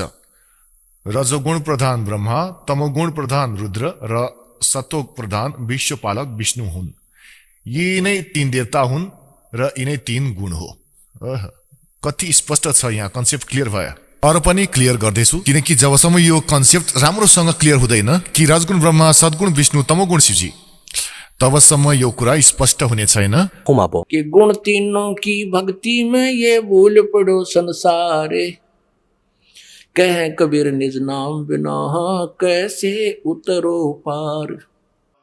यो श्रीमद् देवी भागवत का सहित यसमा संस्कृत पनि सँगै छ र यो कहाँबाट प्रकाशित छ अथ देवी भागवतम सवा साटिकम समास्तुयम। खेमराज श्री कृष्णदास प्रकाशन बम्बई 4। अब यहाँ आउनेछौँ यसको तेस्रो स्कन्धमा। अथ श्रीमद् देवी भागवते भाषा टीकायुते तृतीय स्कन्ध प्रारम्भ भयते। अब तेस्रो स्कन्ध प्रारम्भ हुन्छ। यसमा पृष्ठ नम्बर 11 मा छ। यो हो 11 पृष्ठ र अध्याय 5 हो। यो मन्त्र नम्बर 8 हो। 7औं यहाँ समाप्त भयो। श्लोक 8औं। भगवान शंकर आफ्नो माता दुर्गासँग भन्दै हुनुहुन्छ, हे माता, यदि हामी माथि तिमी सदा दयायुक्त छौ भने हामीलाई तमोगुणमा कुन प्रकारले प्रदान गर्यौ? ब्रह्म रजगुण र हरि सत्वगुण युक्त किन गर्यौ? अब यहाँ हेर्नुहोला, यो संस्कृत हो। अब 7औं समाप्त भयो। अब 8औं प्रारम्भ। यदि दया धर्मना न सदाम्बिके कथम अहम विहितश्च। अहम माने म किस प्रकार बनाइए? तमो गुण कमल जश्च, कमलबाट उत्पन्न भएका ब्रह्मालाई रजगुण सम्भव किन बनायो? सुविधा किमु सत्वगुण हरि, विष्णुजीलाई तपाईले किन सत्वगुण बनाउनुभयो? तपाईहरूलाई श्रीमद् देवी भागवतमा यो स्पष्ट भइसकेको छ कि शिवपुराणमा स्पष्ट भयो कि प्रकृति र प्रधान दुर्गालाई भनिन्छ र तीनै गुण रजगुण ब्रह्मा, सद्गुण विष्णु, तमोगुण शिवजी। र अब तपाईहरूलाई श्रीमद् भगवत गीतामा यो देखाउनेछौँ कि प्रकृति दुर्गा र यी काल रूपी ब्रह्म जो गीता बाँच्दैछन् उनी श्रीकृष्णमा प्रवेश गरेका छन्। यी दुवैको संयोगले यी तीनै गुण रजगुण ब्रह्मा, सद्गुण विष्णु, तमोगुण शिवजीको उत्पत्ति भयो। हेर्नुहोला, किनकि श्रीमद् भगवत गीता देखाउँछु। श्रीमद् भगवत गीता तपाईहरूलाई देखाउँछु। यो 14औं अध्यायको यो हेर्नुहोला, अध्याय 14 को 3, 4, 5। आहा, यो 3। हे अर्जुन, मेरो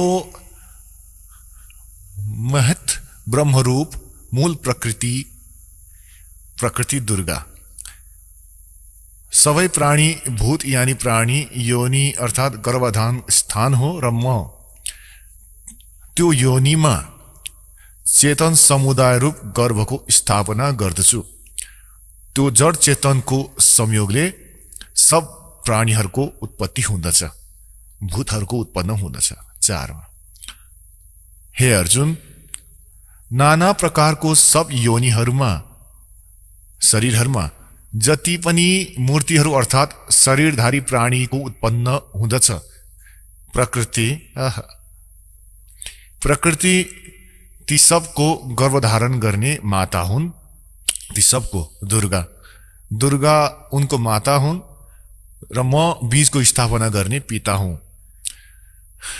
हे अर्जुन, सत्वगुण विष्णु, रजगुण ब्रह्मा र तमोगुण शिवजी शंकर, प्रकृतिबाट उत्पन्न दुर्गाबाट उत्पन्न तीनै गुण यानी तीनै देवता अविनाशी जीव आत्माहरूलाई शरीरसँग बाँधेर राख्दछन्। यानी क्रमाङ्कको अनुसार यी तीनै रजगुण ब्रह्मा, सद्गुण विष्णु र तमोगुण शिवजी यी दुर्गाबाट जन्मिएका हुन्। यिनको जन्म भएको हो र कर्म अनुसार शरीरमा कर्मदण्ड अनुसार हामीलाई यहाँ राख्दछन्। अब पुण्यात्माहरू,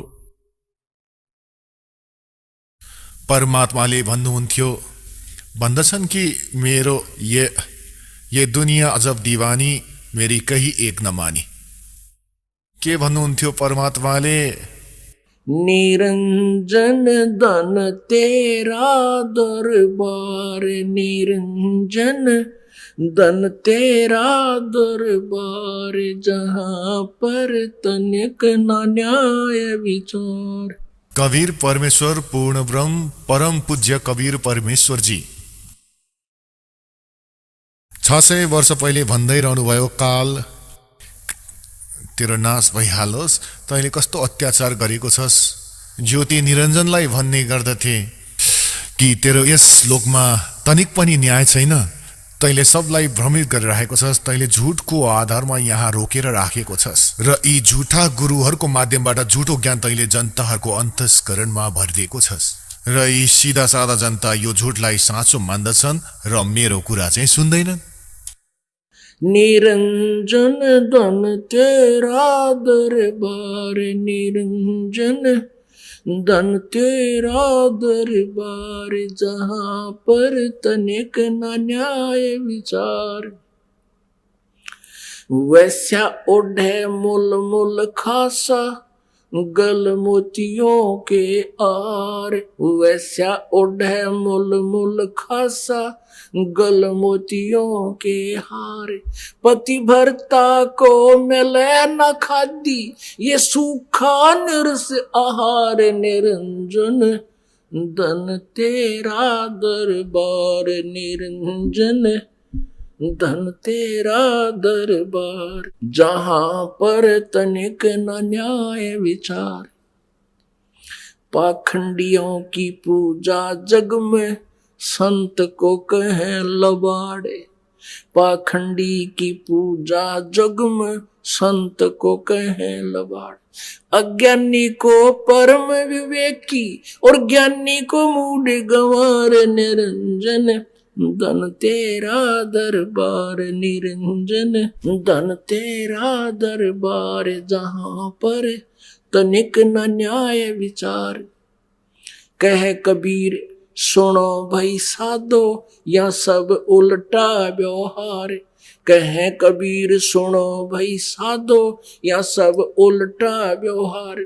सच्चे को तो ये झूठा बतावे, इन झूठों का एतबार। निरंजन धन तेरा दरबार, निरंजन धन तेरा दरबार, जहाँ पर तनिक न न्याय विचार। कह कबीर सुनो भाई साधो, या सब उल्टा व्यवहार। कहे कबीर सुनो भाई साधो, या सब उल्टा व्यवहार। सच्चे को तो ये झूठा बतावे, और इन झूठों का एतबार। निरंजन धन तेरा दरबार, निरंजन धन तेरा दरबार, जहाँ पर तनिक न न्याय विचार। बोलो सतगुरुदेव की जय।